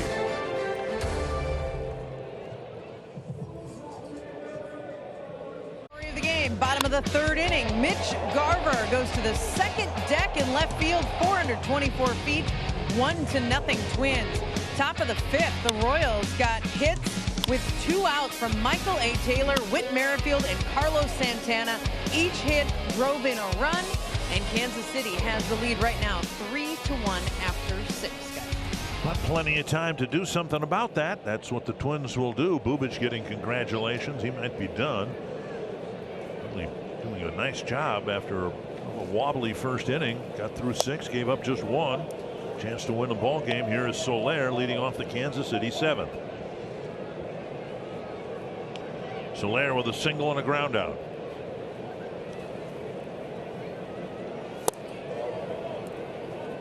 That ball missing. 2-0. Bottom 3rd of the Kansas City lineup. A couple of the guys, Soler and Dozier, figured to be fixtures in the middle of the Kansas City lineup. I was just going to say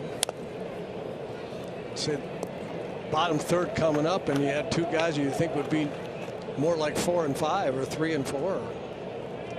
They're really struggling. 2-1 to Soler. In the last year of his deal with the Royals.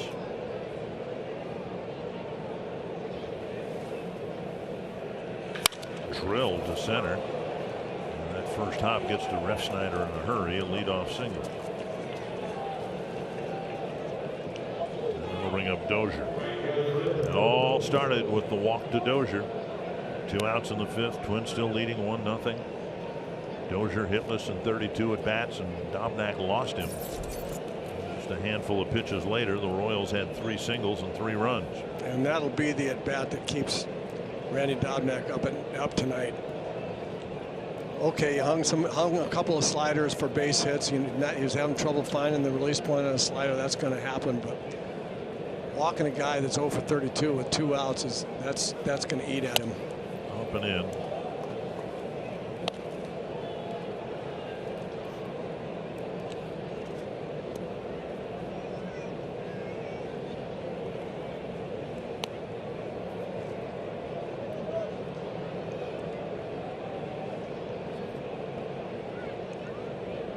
One and 0 to Dozier.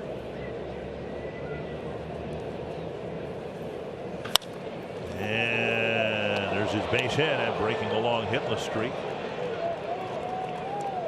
And Dozier, who walked and scored a run, maybe feeling a little uplifted in that, and now gets a base hit. 1st and 2nd, nobody out. Well, he's uplifted now. Get off that 0 for train, and you look here, just a little bit higher in the strike zone to these 2 hitters than he's been. He's been so good down and in to right-hand hitters. But last few hitters, he's been a little bit more up in the zone. Don't know if he's getting tired. That happens sometimes. I get a little tired and the ball starts elevating. If that ground ball's 3 feet to the left, it's a double play grounder. Yep. It's the life of a sinker baller. You know, you really can't control where on the ground the ball is put in play so much as you just want to make sure you get enough of them to maybe get a double play grounder, and that's what he'll look for here. Right. But the balls get hit a little harder when they're up in the zone than they do when they're down. That's the difference. You know, hard ground balls and weak ground balls. Corner infielders up, and Taylor squares and takes ball 1.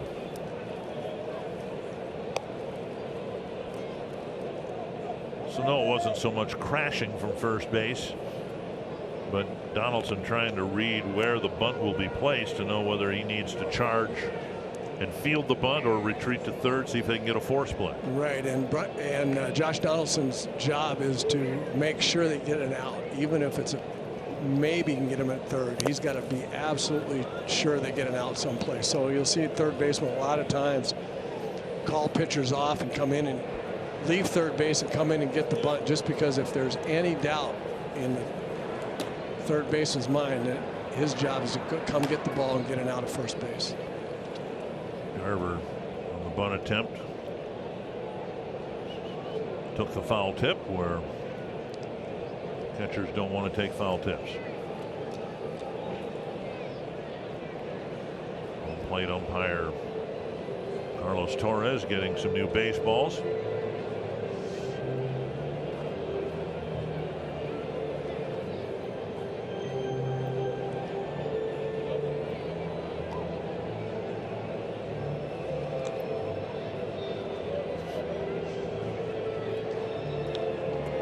But you ask any catcher after they retire what they don't miss about the game, that's probably it right there. There's a lot of things that they would not miss, but that would probably top the list. Perez has had it happen a couple hundred times, I'm sure. 1-1 to Michael A. Taylor. Singled and scored his last time up. And a base hit to right field. And holding at third will be Soler. 3 singles from the bottom 3 hitters in the Kansas City lineup. And they're loaded up with nobody out.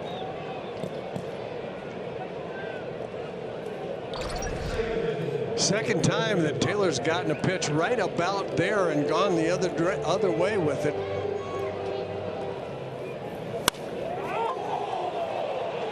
Reminiscent of the ball that he hit into right center that scored Hunter Dozier all the way from first base. Soler with a line drive single, Dozier with a hot ground ball for a base hit. Now Taylor lines one up, and Dobnak checks out, hoping that Cody Stashak can do something with the 3 inherited runners.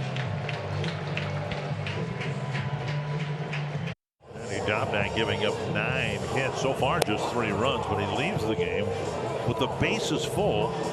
Cody Stashak hasn't pitched much recently, comes into a tough spot, bases loaded and nobody out.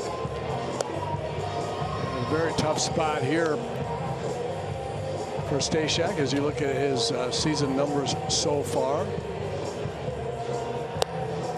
Fastball slider pitcher, can get some strikeouts. He's not just a blow away strikeout pitcher, but he could sure use one here for the first out, and that's tough duty because Whit Merrifield doesn't strike out much. Stashak didn't pitch in the Baltimore series. He didn't pitch in the Cleveland series. His last outing was game 1 of the doubleheader in Anaheim. And Whit Merrifield with a chance to break the game open a bit here. Bases loaded, nobody out. The Twins have the infield in here. They'll try to get a force play at home if Merrifield can hit a ground ball at somebody.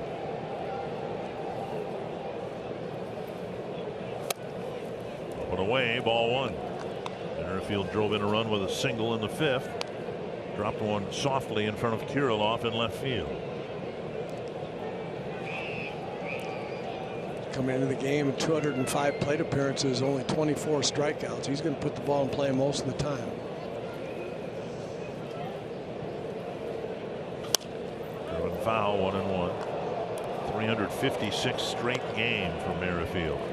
Longest active streak in the big leagues.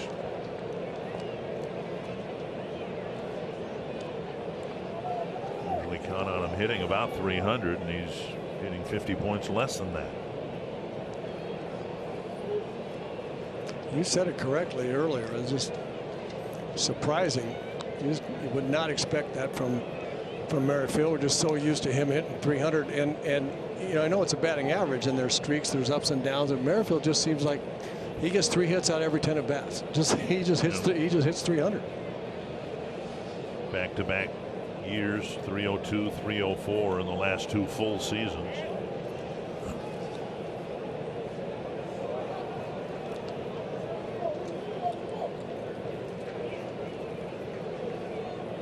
1-1.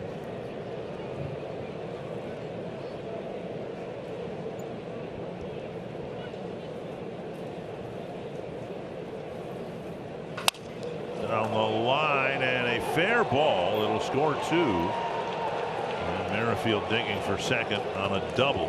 And the Royals now lead it 5-1. Didn't hit it well, but that's a sign of a good hitter to be able to pick up hits when you don't put the barrel on it. Hit it right off the end for a 2-run double. Yeah, sounded like cracked his bat. It did hit it right off the end. It was a little slider out on the outside part of the plate, I think. No, it was right in the middle. It just doinked it into left field. That had more to do with the elevation of the pitch rather than the swing. You can hear the sound of the bat breaking and a little flare in the left, but once again, you throw that slider up there and just bad things happen, even when they're not hit hard. 4 straight hits for the Royals. Still nobody out, and Santana will hit.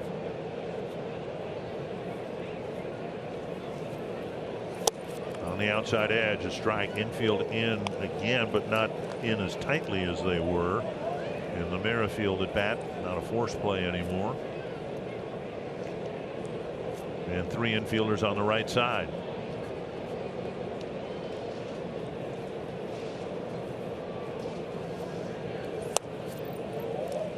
You saw Stashak's number that they take a great deal of pride in, the inherited runners scoring. And it was 3 of 6. Now it's 5 of 8 so far. There's still a runner out there. 2-1. The ball rolling away from Garver. Twins playing back just a little bit more in the infield, as you said, because with nobody out, less likely to have the contact play on the runner on third. Generally speaking, in this scenario, the third base coaches tell the runner make it be through the infield.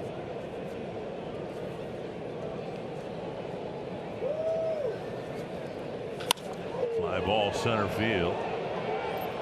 Refsnyder coming in. Taylor runs with him. And the throw will go to third base. Sacrifice fly for Santana, so all 3 inherited runners have scored, and it's 6-1. There is an out, and that'll bring up Benintendi.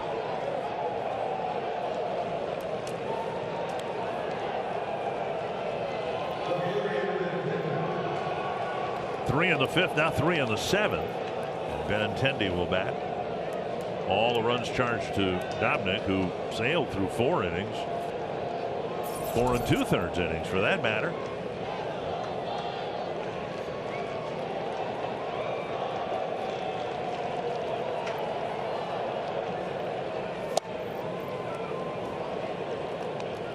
Ball 1.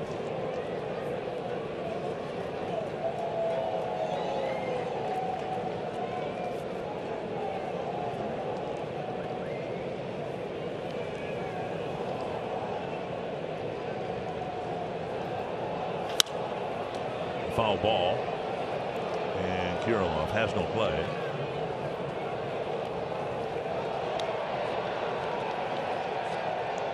One and 1. Stashak really needs to fight as hard as he can here to keep that runner on second base from scoring. Keep it at a 5-run game.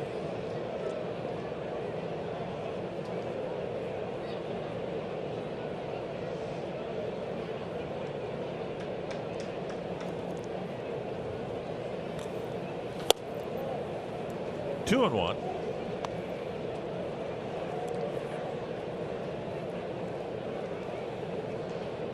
Rain pretty much everywhere east of us. Has postponed the game in Chicago. It's delayed the game in Cleveland. Delayed the game in Boston. And from what I heard, the decent chance it's going to rain a good part of the day in those cities again tomorrow. At least on the East Coast region. No such issues here. 2 and 1. Benintendi takes up high.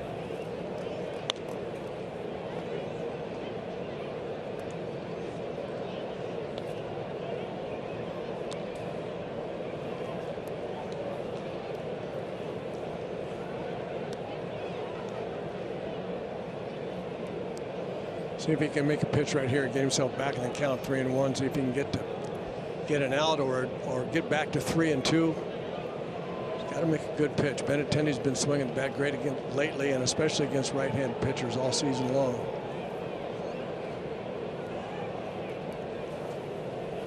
And a walk will fill first base. And that's been a big issue for Stashak this year. Way too many walks. And now Perez 0 for 3 on the night with runners at first and second and 1 down.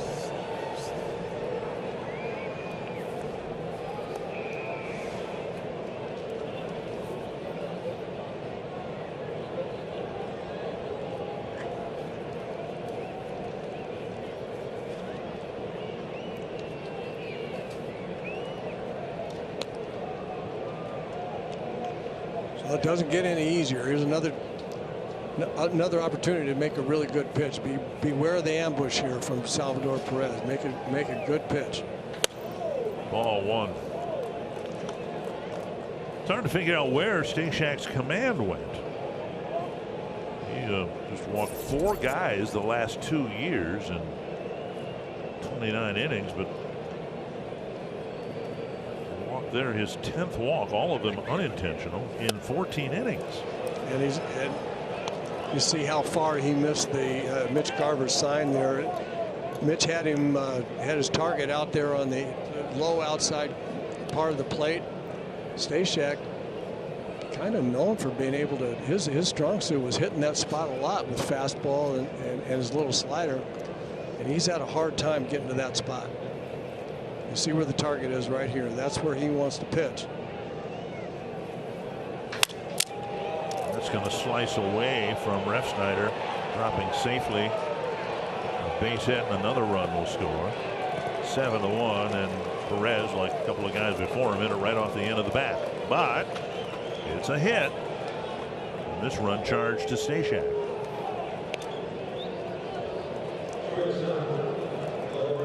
And again, you notice where the pitch is elevated. It is off the end of the bat, but it's big, strong guy, get a ball in the middle. He takes a home run swing and gets it out on the end, but it's enough to get a base hit and a run batted in.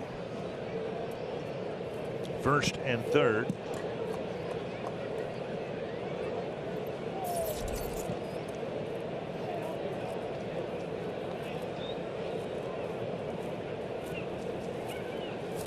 Swung out and missed when a reliever, as has been the case with Stashak, as precious as every spot is in the bullpen, as much as they all have to pitch and contribute, especially when you have double headers and no days off, as the Twins have had.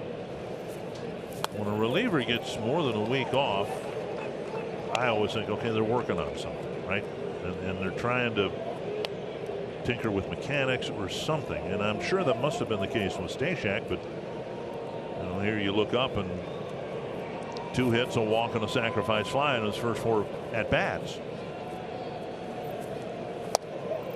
And as importantly, I mean, none of the pitches that were hit for base hits were thrown where he wanted to throw the ball. And there's a, we got a clue from Rocco Baldelli when Stashak came back from the AAA site.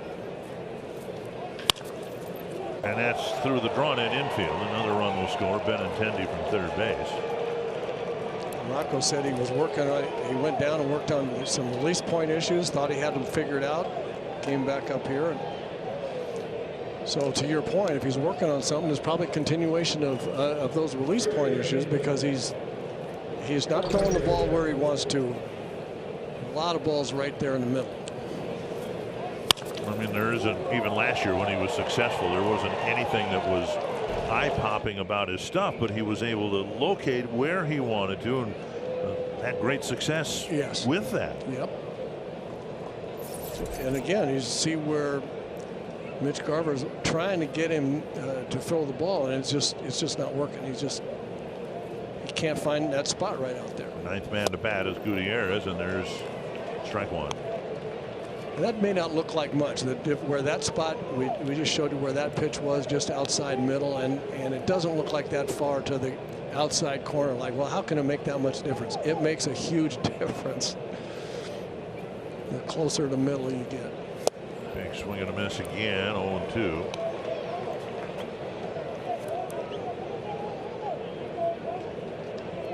It's a 5-run inning. 3 of the runs this inning, and of course the 3 in the 5th charged to Dobnak. The last 2 runs charged to Station.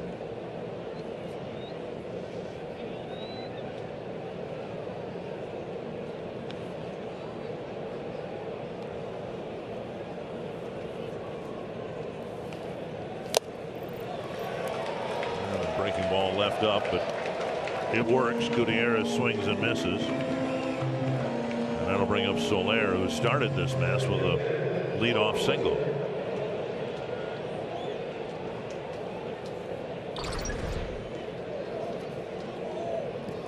Again, not where he wanted to throw it, but he got it past him.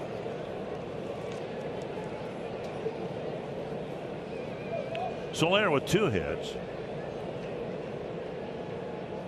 Matheny's strategy might be working in Soler's case and in Dozier's case.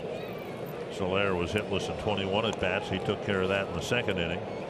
Dozier was hitless in 32 at bats, and he got a base hit earlier this inning.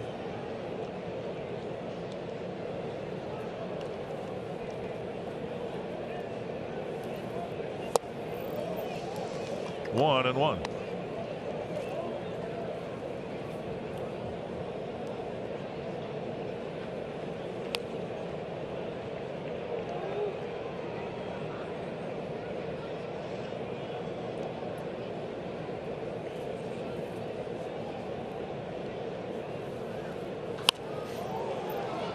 Up.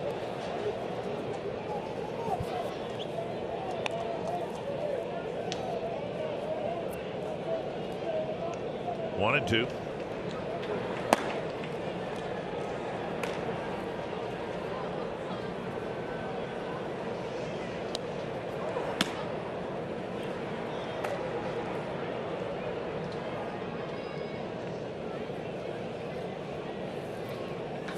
Big fly ball left field. And Kirilloff coming in. And that ends a bad inning for the Twins as the Royals tack on 5 more. Run, but then the Royals with a succession of singles, occasional doubles. They have taken control of this game. Casey Mize with a good start against the Yankees. That game now in the 10th inning at Comerica Park. Joe Panik against the Indians. 4 for 4, a 2-run home run, 3 runs batted in, and the Blue Jays have a big lead with that game being not postponed, delayed because of rain. And there have been postponements all across Major League Baseball, particularly on the East Coast, and some of those games will be made up as doubleheaders tomorrow, weather permitting, because it's really supposed to be a soaker. Pretty much what we had here yesterday is over on the East Coast. Tyler Zuber comes out of the Kansas City pen in relief of Chris Bubic. You look at Zuber's numbers there. Not one of the guys that Dick was talking about earlier that finished games in higher leverage situations. Some good arms they have down there. Zuber with a good arm as well. He struggled a little bit with control this year so far. Sanoa struck out twice. One's looking, one's swinging.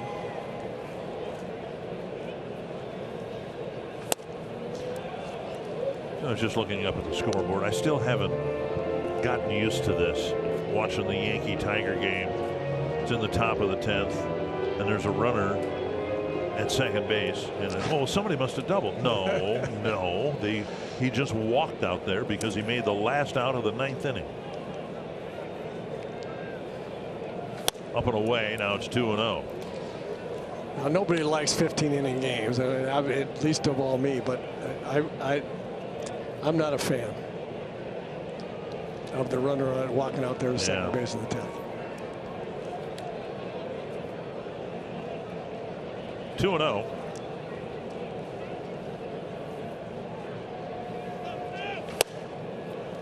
Maybe not in Twins territory, but it's had the desired effect, because rarely do you see a game go beyond the 10th inning, which was the idea. That's the idea. Yeah. They're trying to speed up the game. I get that. 2-1 to Sano.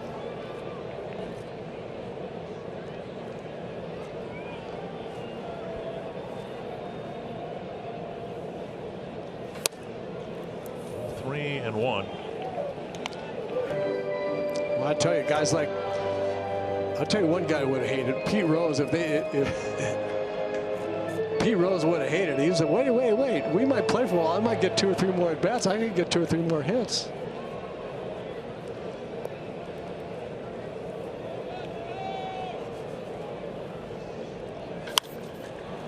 Very high pop up in foul ground.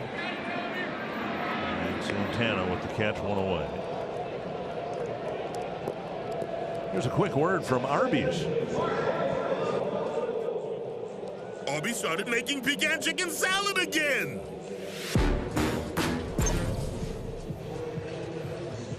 One down, and now Jorge Polanco will swing from the left side.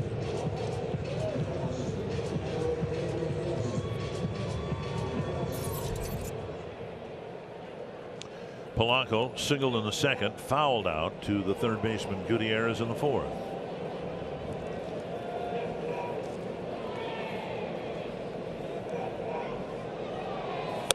Pitch is up, ball 1.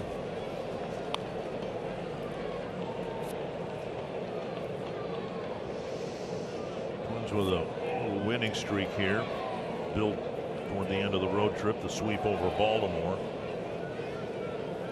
Day game tomorrow, day game Sunday, day game Monday. Twins will leave Sunday after the game for Baltimore.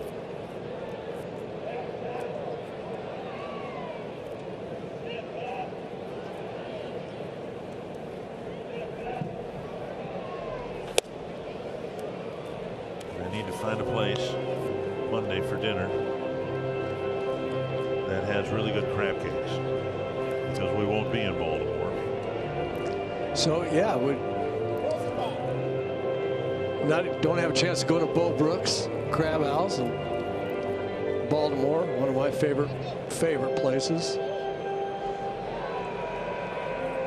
3-0 to Polanco, second 3-ball count. And Polanco will take a walk, and Perez says, young man, that's not how you're supposed to handle things with a 7-run lead in the 7th inning. 9 pitches, 2 strikes. There's Zuber. And now Rob Refsnyder. This is great. This is a great shot right here. A couple of veteran guys with the young pitcher. They're both saying, come on now, you've got good stuff, throw it in there. Got nothing to be nibbling around about. You've got a good fastball, you've got good stuff. Throw it in there, you can do this. That was I like that shot we had right there. Refsnyder has struck out twice. A full swing, strike 3 in the second, and a check swing, strike 3 in the 5th.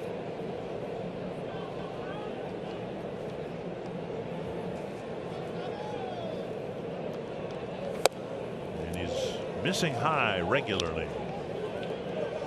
1-0.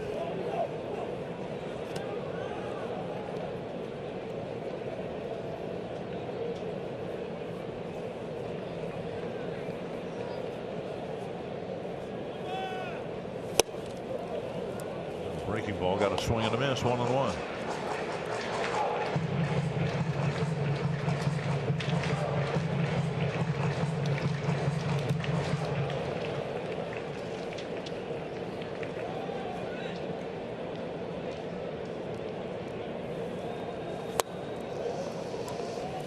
Ball 2. When a guy is struggling to throw strikes like this, as a hitter, you get real aggressive on a very small part of the strike zone, and then you take everything else. That's a good take. You go up there like you're hitting 3-1. It's got to be right in one spot where you can really drive it, or you're going to take it, make him throw some more pitches. Nearly walked Sano, walked Polanco on 4 pitches. Now 3-1 to Refsnyder. Fouled away 3-2. See, that's not the one you want. If he had it to do over again, that 96-mile-an-hour fastball up and away. It might have been a strike, but it's a tough pitch to hit. And if you make an out on that pitch, then you don't give the guy that's struggling to throw it over another chance to walk you or throw one right down the middle. So that's what I meant by saying you get real small with what you're really willing to swing at until you get just 2 strikes here. That's why you don't swing at that pitch and make an out on it, because he's got a chance to give you a real big inning going here. Pair of walks with 1 down. Again, he nearly walked Sano, but on 2 strikes got him to pop up. Now Simmons, who cracked a double his last time up to the left field corner. We are just in the 7th inning, and if the Twins can get a couple 3 runs here, jump back into the game in a hurry. Cal Eldred to the mound to say pretty much everything Salvador Perez said when he came out there a few minutes ago. Salvador Perez and Whit Merrifield. Look at Merrifield sitting there saying, yeah, I just said this. I just told him exactly this. Look at it.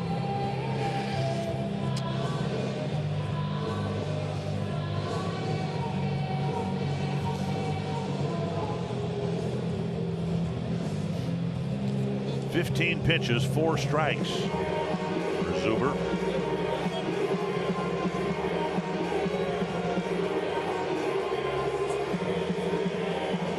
Simmons would like to set things up for the top of the order. Garlick due up next, then Donaldson, Cruz, so on and so forth. And again, you get very, very small and specific in the strike zone you're willing to swing at. Well, he's been able to throw the breaking ball for strikes. It's ahead with 1. A lot of times catchers, good veteran catchers, will have guys throw breaking balls when they're struggling with the fastball, just because it gets their rhythm back. A lot of times you have to stay back a little bit more, get your arm up on top to throw that breaking ball, and when you feel that, then all of a sudden your arm slide gets good on the fastball. But he's just having a hard time with that. Came back to the fastball and missed down and away to Simmons. Now the breaking ball is down and away.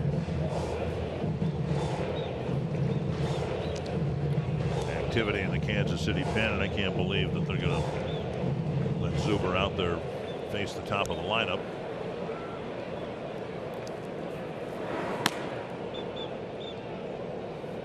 Zimmer getting loose in a hurry, and there's a pitch up now. 3-1. Well, if he walks Simmons, then the Twins will have the same situation that Randy Dobnak left for Stashak. Bases loaded, and the Royals turned that opportunity into 5 runs. 3-1. You got to be right where you want it, right in the middle. 3 straight walks to the bottom 3 hitters in the Twins lineup, and Garlick due up. And here comes Mike Matheny. He's seen enough. Well, a disappointing outing for Zuber. Nearly walked all 4 men that he faced. Yeah, you get that situation sometime. You just can't find it. Big at bat now for Garlick, with the Twins given an opportunity to get back in the game. Plenty, but the Royals have given them an opportunity to jump back in the game with 1 swing of the bat. Home run, bases clearing double, whatever. It'll be Trevor Larnach who's going to hit in Garlick's spot with Zimmer on the mound. Here's one of the arms that you were talking about earlier. Zimmer's been good for the Royals. You look at some good numbers there. .82 walks and hits in innings pitched. That's terrific. And he's been especially good against left-handed hitters. So for a right-handed reliever to come in and be able to get left-handers out, that's a big plus for a manager and a team. Since the start of last year, Zimmer had a batting average against of 152 put by left-handers. That's pretty good stuff. Larnach 1 for 1 as a pinch hitter. He'll probably take over in the outfield. 3 straight walks given to the Twins with 1 out. Twins looking for a big jolt here.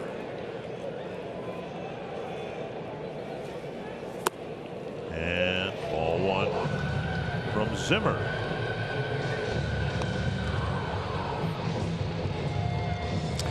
See if Larnach can take advantage of that. You've never seen a guy before that it was so good as a hitter. It's so good when you've never seen a guy take the first pitch.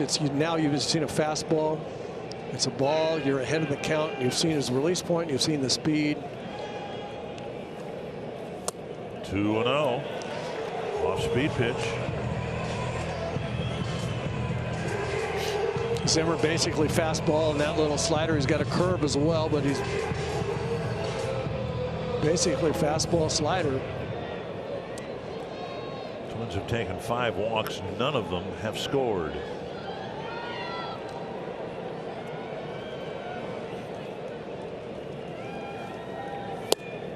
Strike call, 2-1.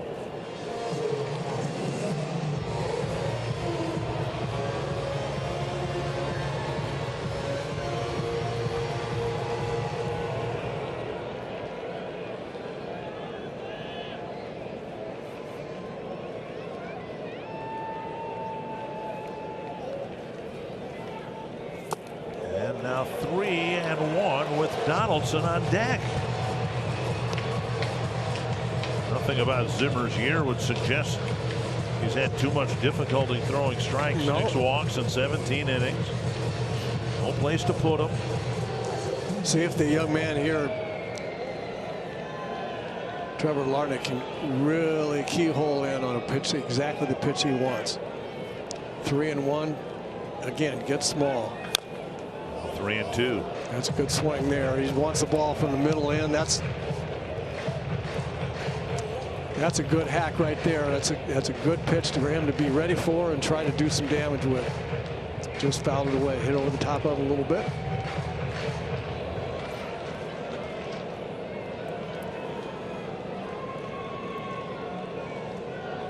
Full count. Bases full. Only 1 out. Away.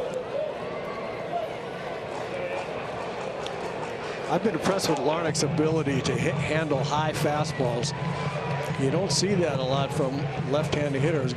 Left-handers able to hit good high fastballs. He spoiled one there. He has yet to walk in the big leagues.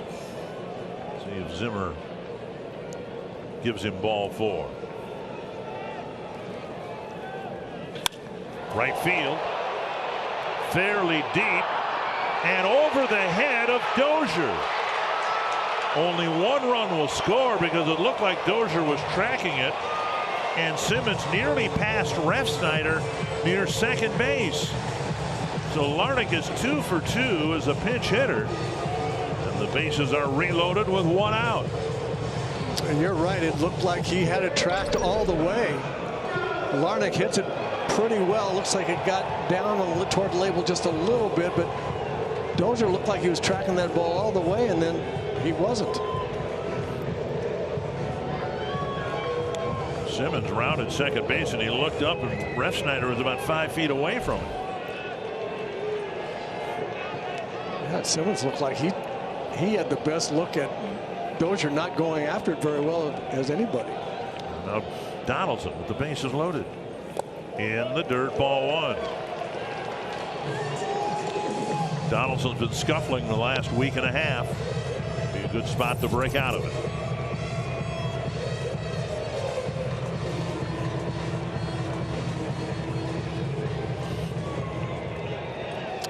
Twins need him to break out of it. Another really important, productive batter in this lineup. Looking for a jolt here again. Strike called, 1-1.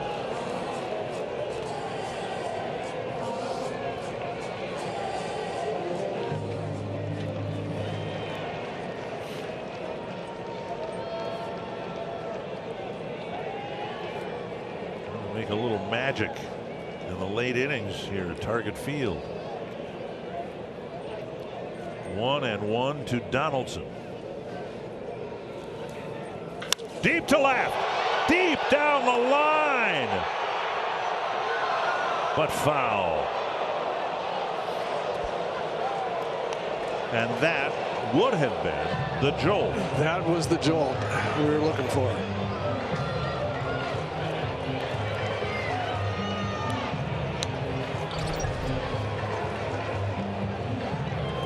That ball just foul. 107 miles an hour off the bat. The ball hit really well. Just breaking ball just ever so slightly out in front of it.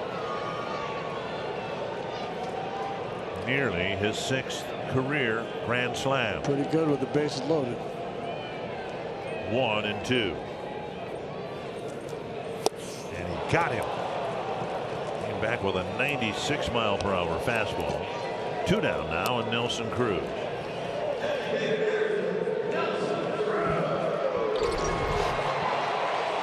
Well, just a power pitch on the outside part of the plate. That's a big time pitch right there.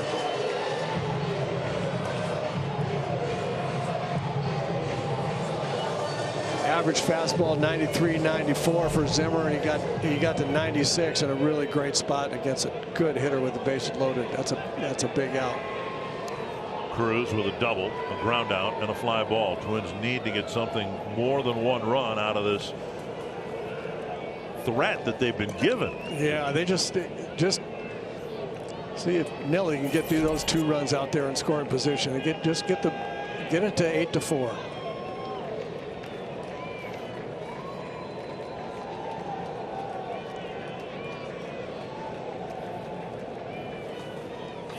All back, 1 strike.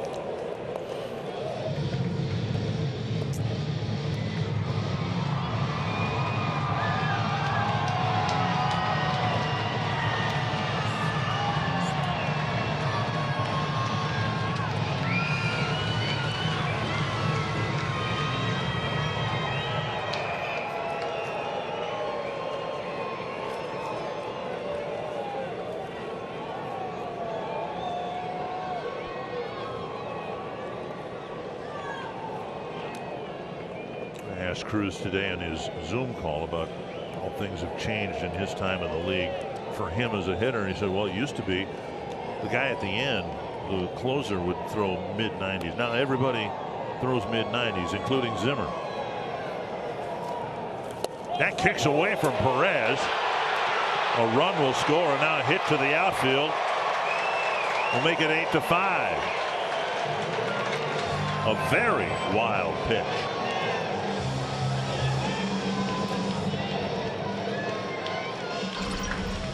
Yeah, this ball would just spike directly down into the ground, and I mean, Salvador Perez did everything he could there. He played it pretty well. He got the ball off his chest protector like he wanted to. That ball was just spiked too hard. 1-1 to Cruz.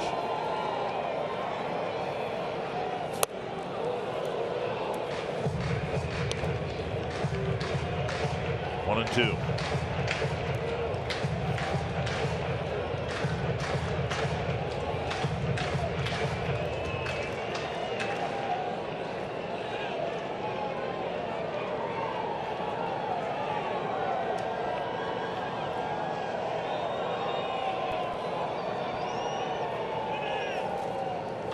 Fouled away. Reached back for 95.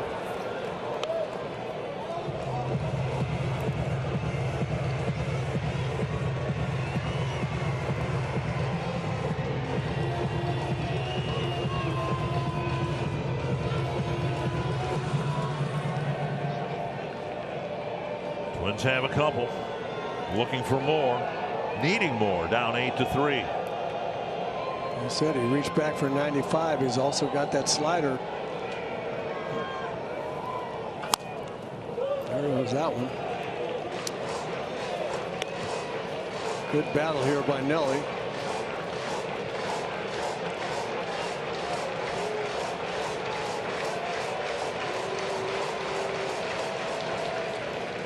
Just trying to fight. You're just trying to fight off everything till you get something in the middle of the plate. Just give me something in the middle.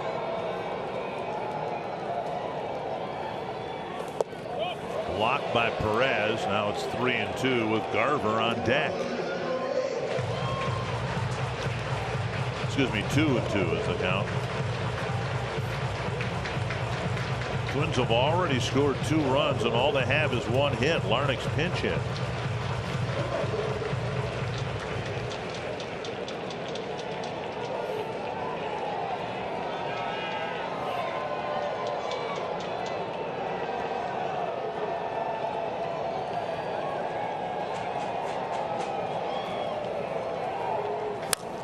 Toward the hole. Nice pickup by Gutierrez. Throws low and makes the play.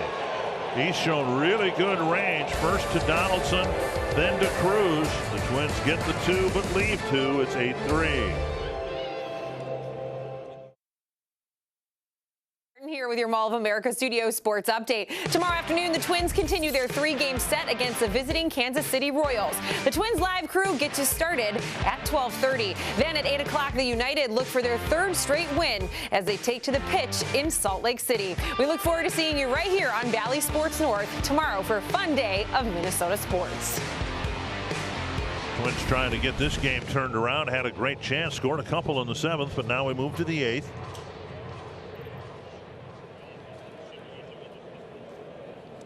Stashak still out there. Entered the game with the bases loaded, nobody out, and it ended up being a 5-run inning. And now Dozier, who scored a couple of runs, got his first hit, ending a hitless string of 32 at bats. And Stashak misses ball 1.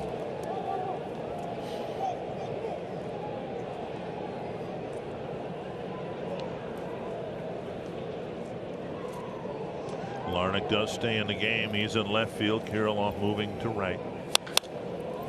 Big pop-up near the Kansas City dugout, but out of play.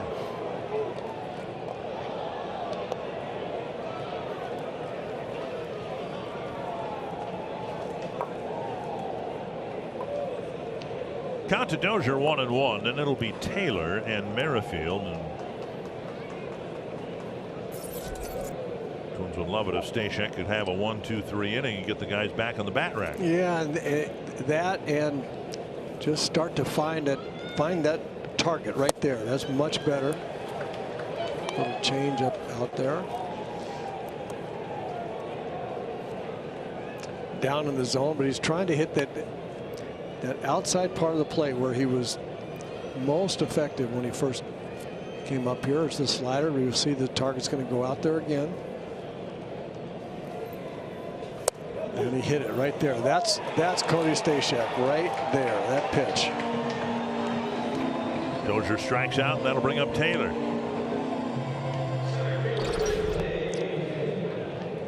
I guess if you hit the target, then you're doing what you're supposed to do. See the slider grip, the little side spin. We saw that so often last year. I mean, he had control in and out of the strike zone. He threw the ball pretty much where he wanted to. Right, exactly right. And he hasn't had that this year, and it was right in the middle of the zone with everything he threw in the big inning. Now, as you say, Twins want him to hold the Royals right there, but also get that feel back right out there. A couple of quick strikes to Taylor.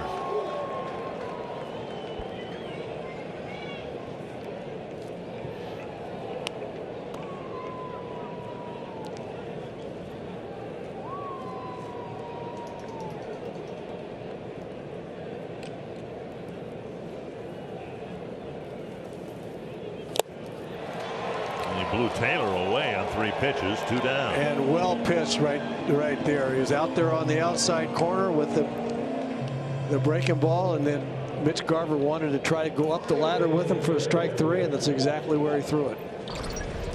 See Mitch's target, throw it up here, hit the glove. First 5 batters against Stashak. 3 hits, a walk, and a sacrifice fly. Last 4, a fly ball and 3 strikeouts. Now a fly ball to right. Routine for Kirilloff. And a much better inning for Cody Stashak as he sets the Royals down 1-2-3. The bottom of the 8th inning starts with the Royals leading the Twins 8-3. And right after the game, as always, we bring you a recap in Twins Live. And tonight we'll look at a couple of big innings for the Royals. They had 3 runs in the 5th inning, 5 runs in the 7th inning to lead to their 8-run total. Plus Mitch Garver, his 8th home run of the season and a 7-game hitting streak for Garv Sauce. And we'll hear from the manager, Rocco Baldelli. That's all right after the final out. Dick and Roy. All right, some work to do for the Twins. See what they can do against the only left-hander in the Kansas City bullpen, Jake Brentz. You're going to see a young man here that can rush it up there to the plate. 24 strikeouts in 21 2/3 innings. He's hit 100 miles an hour. He can get it up there. It's kind of what Nelly Cruz was talking about, right? Who's heard of Brentz, right? But he can throw 100 miles per hour. Right. And you look at left-handers have a little trouble here. 0-67 against him. Young man with a real good arm. He can get wild. He's had a little trouble walking people. So again, when a guy throws hard like this, it's really important as a hitter to make your strike zone really small. Make the pitches that you're willing to swing at very, very specific and small, because when a guy's throwing hard, if you don't do that, you tend to swing at balls all over the place, and you can't hit 98 if you're not really dialed into your spot. Over the inside edge at 96. Garver, Kirilloff, and Sano in the Twins' 8th.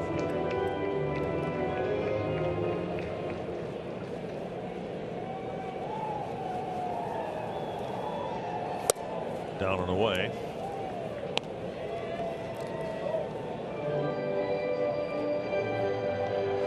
That's the changeup at 90 miles an hour. So you can see that 96 and 98 probably is where he is with his fastball. There's 96.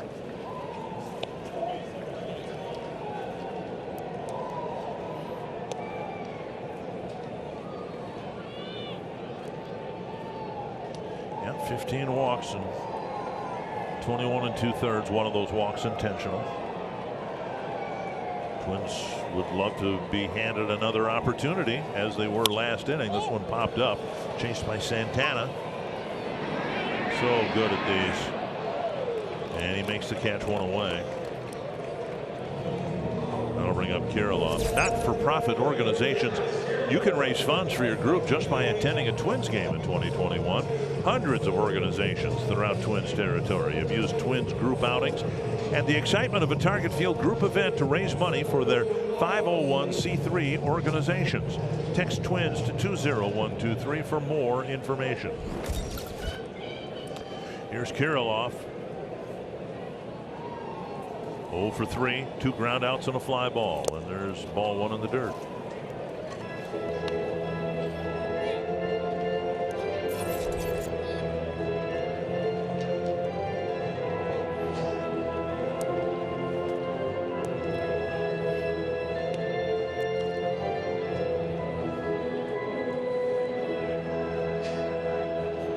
One and 0 to Kirilloff. Then Sano. 2-0.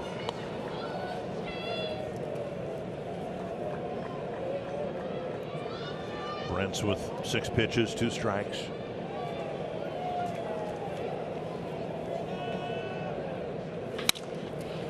To the shortstop, Mondesi, who fumbles it and throws him out. 2 down.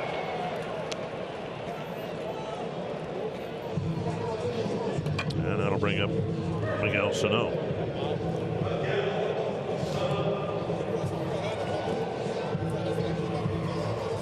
Sano 0 for 3, 2 strikeouts and a foul out.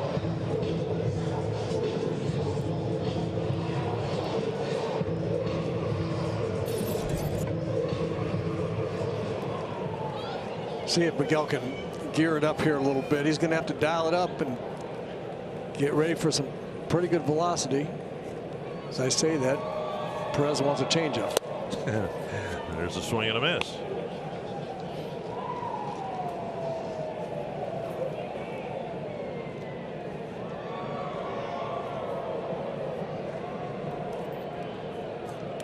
One strike to Sano. And a liner gloved by Gutierrez. He cracked his bat. And Brents faces just 3 men in the inning.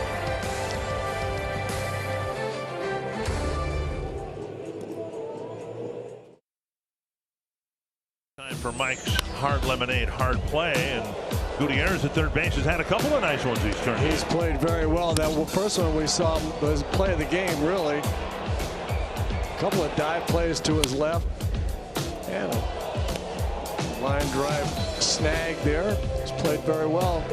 That first one that Josh Donaldson hit, that could have been a totally different ball game if that ball gets through. Luke Farrell will pitch for the Twins. Former Royal prospect. Made his major league debut for Kansas City against the Twins. And a little role reversal here. And he'll pitch to the Royals in the 9th inning. Santana, Benintendi, and Perez. The Royals still in control of things here at 8-3. They've out-hit the Twins tonight 12-5. Kind of the way these Royals Twins games have been so far this year. Blowout games. Twins have won 2. Royals in position to even the season series at 2 apiece. Santana has driven in 2, one with a single in the 5th, another with a fly ball in the 7th.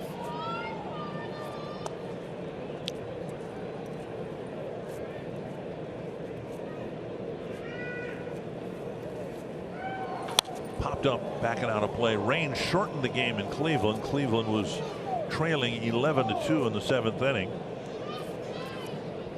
And they have called that game. So the Indians have lost. The Tigers walked off the Yankees in 10 innings, 3-2. Yankees got a run in the top of the inning. Robbie Grossman hit a 2-run home run in the bottom of the inning. White Sox were postponed.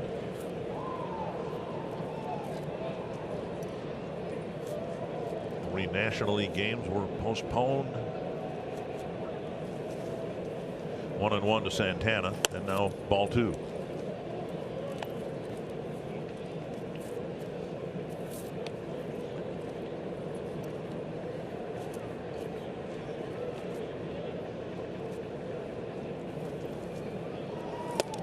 Swing and a strike. Look at, we've seen the Indians and what they've gotten from their first baseman. And never try to spend somebody else's money, but my goodness, the Indians lineup would be a lot better if they had re-signed this guy. Power. Yeah, he's on base percentage. Yeah, all those things. He's professional at bats. Time in and time out. He's a good hitter and a good part of the line of anybody's lineup. Merrill fooled him with a breaking ball, 1 down. This copyrighted telecast is presented by authority of the Minnesota Twins and may not be reproduced or retransmitted in any form. And the accounts and descriptions of this game may not be disseminated without the express written consent of Minnesota Twins LLC. Benintendi will bat. A single in the 1st, a walk and a run scored in the 7th, 1 for 3.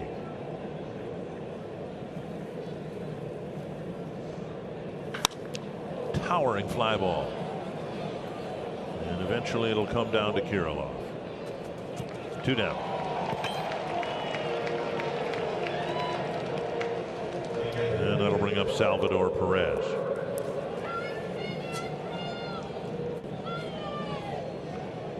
Perez a single in 4 trips. By his standards, a quiet night here at Target Field.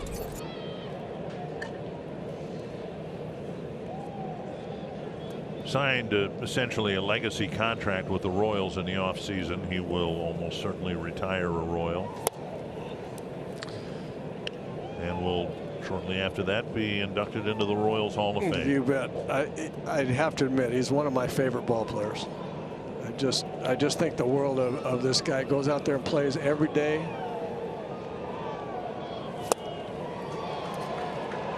Even when it's time for him to take a little rest, he says, nope, I'm playing. He just goes out there and just keeps after it. At bat after at bat, game after game, works his pitchers.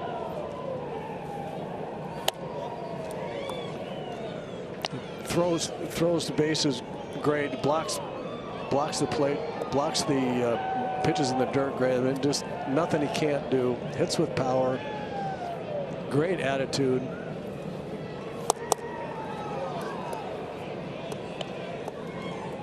Looked like he had an interlock grip, a golf grip there on the bat.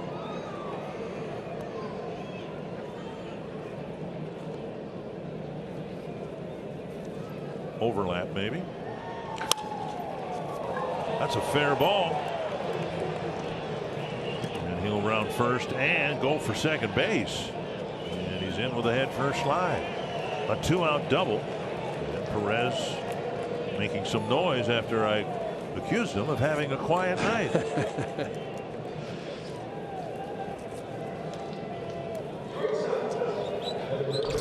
Well, he's going to grind all the time. There's not going to be a bat he's going to give away if he can help it.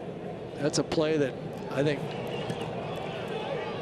Josh Donaldson thinks he would normally make. As hard as that ball's hit, Donaldson pretty good over there at third base. Mondesi, the batter.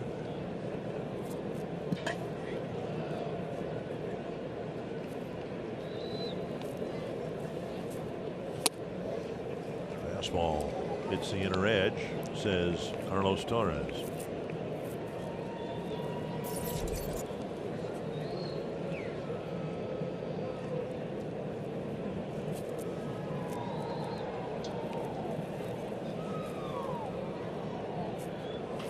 And fouled away. Pretty hard to overstate what Mondesi means to this Royals team. It's the position that he plays. It's very shortstop, very important position. He plays it well. He's got a great arm. Can fly as a runner. Can steal bases. Now starting to hit and hit with power.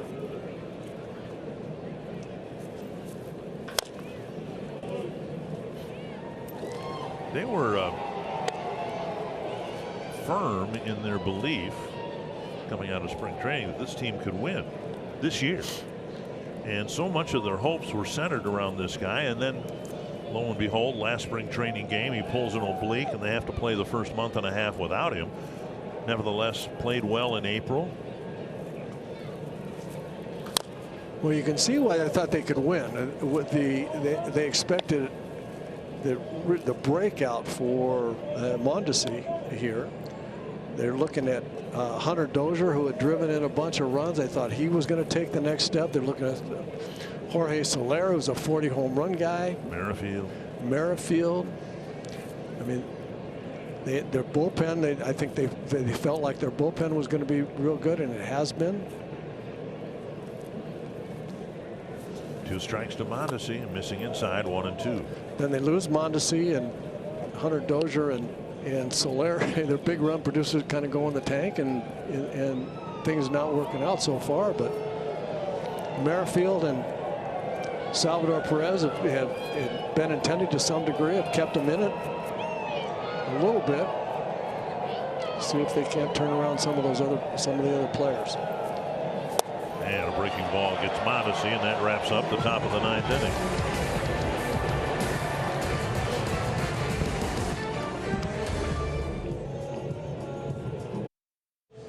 Royals in control, 8-3. One more chance for the Twins.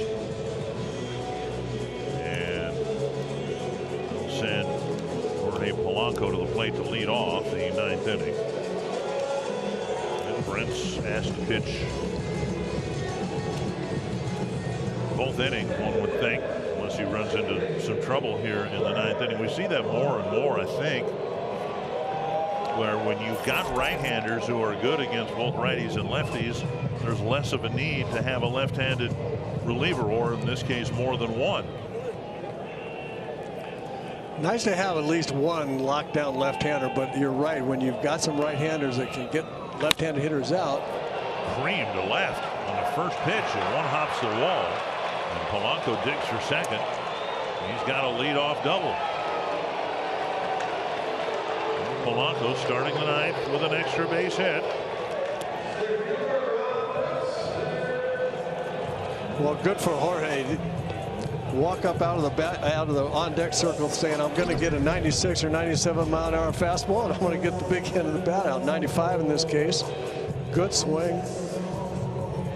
No reason to wait. Get a ball in the middle of the plate and hit a double. Now Refsnyder walked his last time up and scored. That's hit well to left. Right at Benintendi. So 2 pitches, 2 rockets, 1 a double and 1 a line out. That'll bring up Simmons.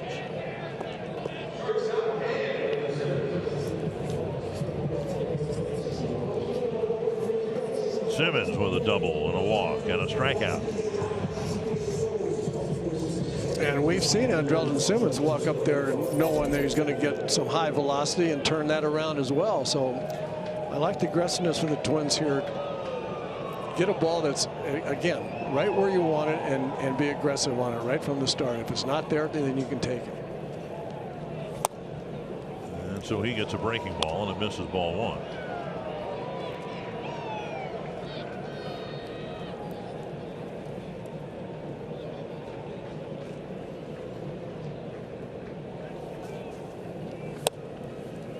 Back to the fastball and back in the zone.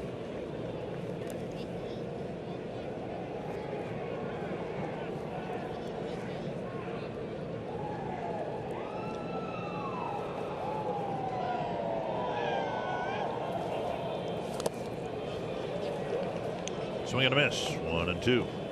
That was just a big cheat on the fastball there. Just guessing it's going to be a 96, 97. First thing you see, you throw that bat head out there at it, and it turns out not to be that. Now you have to battle the best you can with 2 strikes. And called 3rd strike. 2 down. And that'll bring up Larnach. Great pitch right here. Little changeup right at the very bottom of the zone. There's no way in the world Simmons was thinking about changeup in that situation right there. And not only did he throw the changeup, he threw it in a perfect spot. Larnach delivered a pinch hit RBI single against a right-hander. And now he takes a fastball up high. Took a little while for Brentz to get loose, it looks like. 2 for 7 against lefties. And both hits have been home runs. And their first strike. It was 95 last inning. It's 97, 98 now all of a sudden.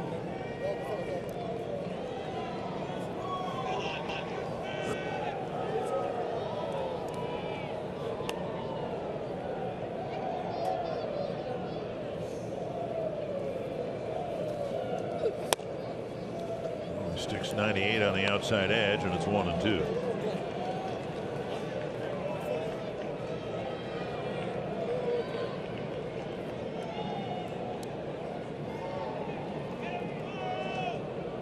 Twins down to their last strike.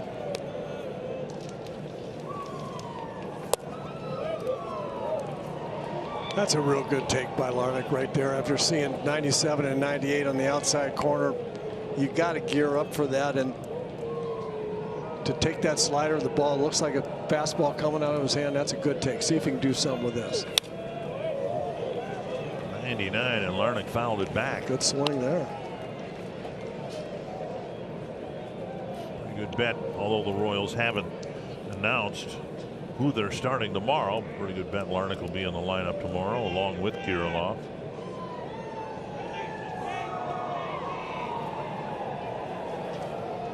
Ooh. Inside.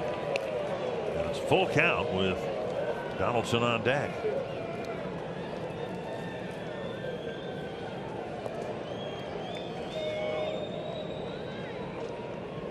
See if Larnach can get a fastball right here they can handle.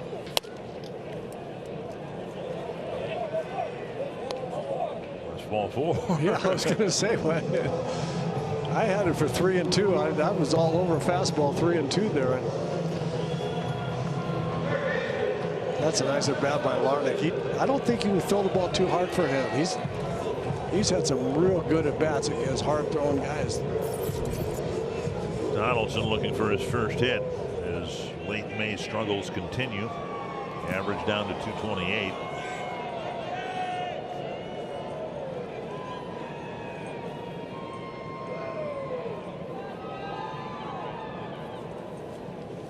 Breaking ball, a wave, and a miss. 1 strike.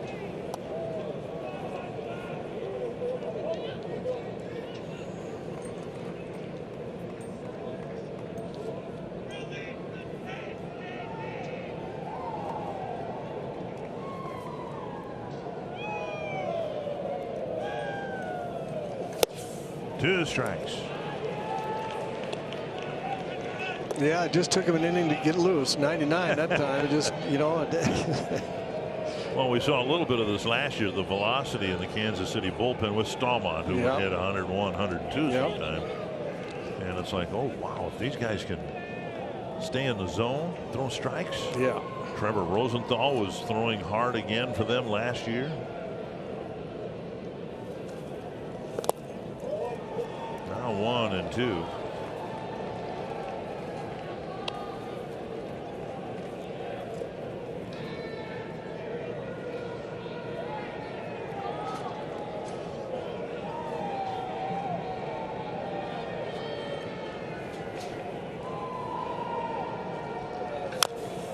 Stayed alive.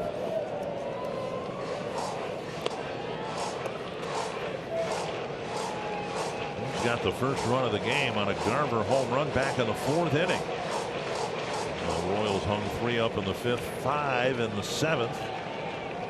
Getting a couple of runs back in their half of the 7th, trying to keep this game alive in the 9th. And Donaldson strikes out, and the Royals have evened the season series at 2 apiece. Another lopsided win for the Victors. And the Twins' little winning streak has come to an end.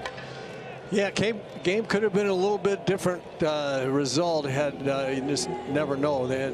Twins had a tough inning in the 5th, and game just kind of got out of hand from there.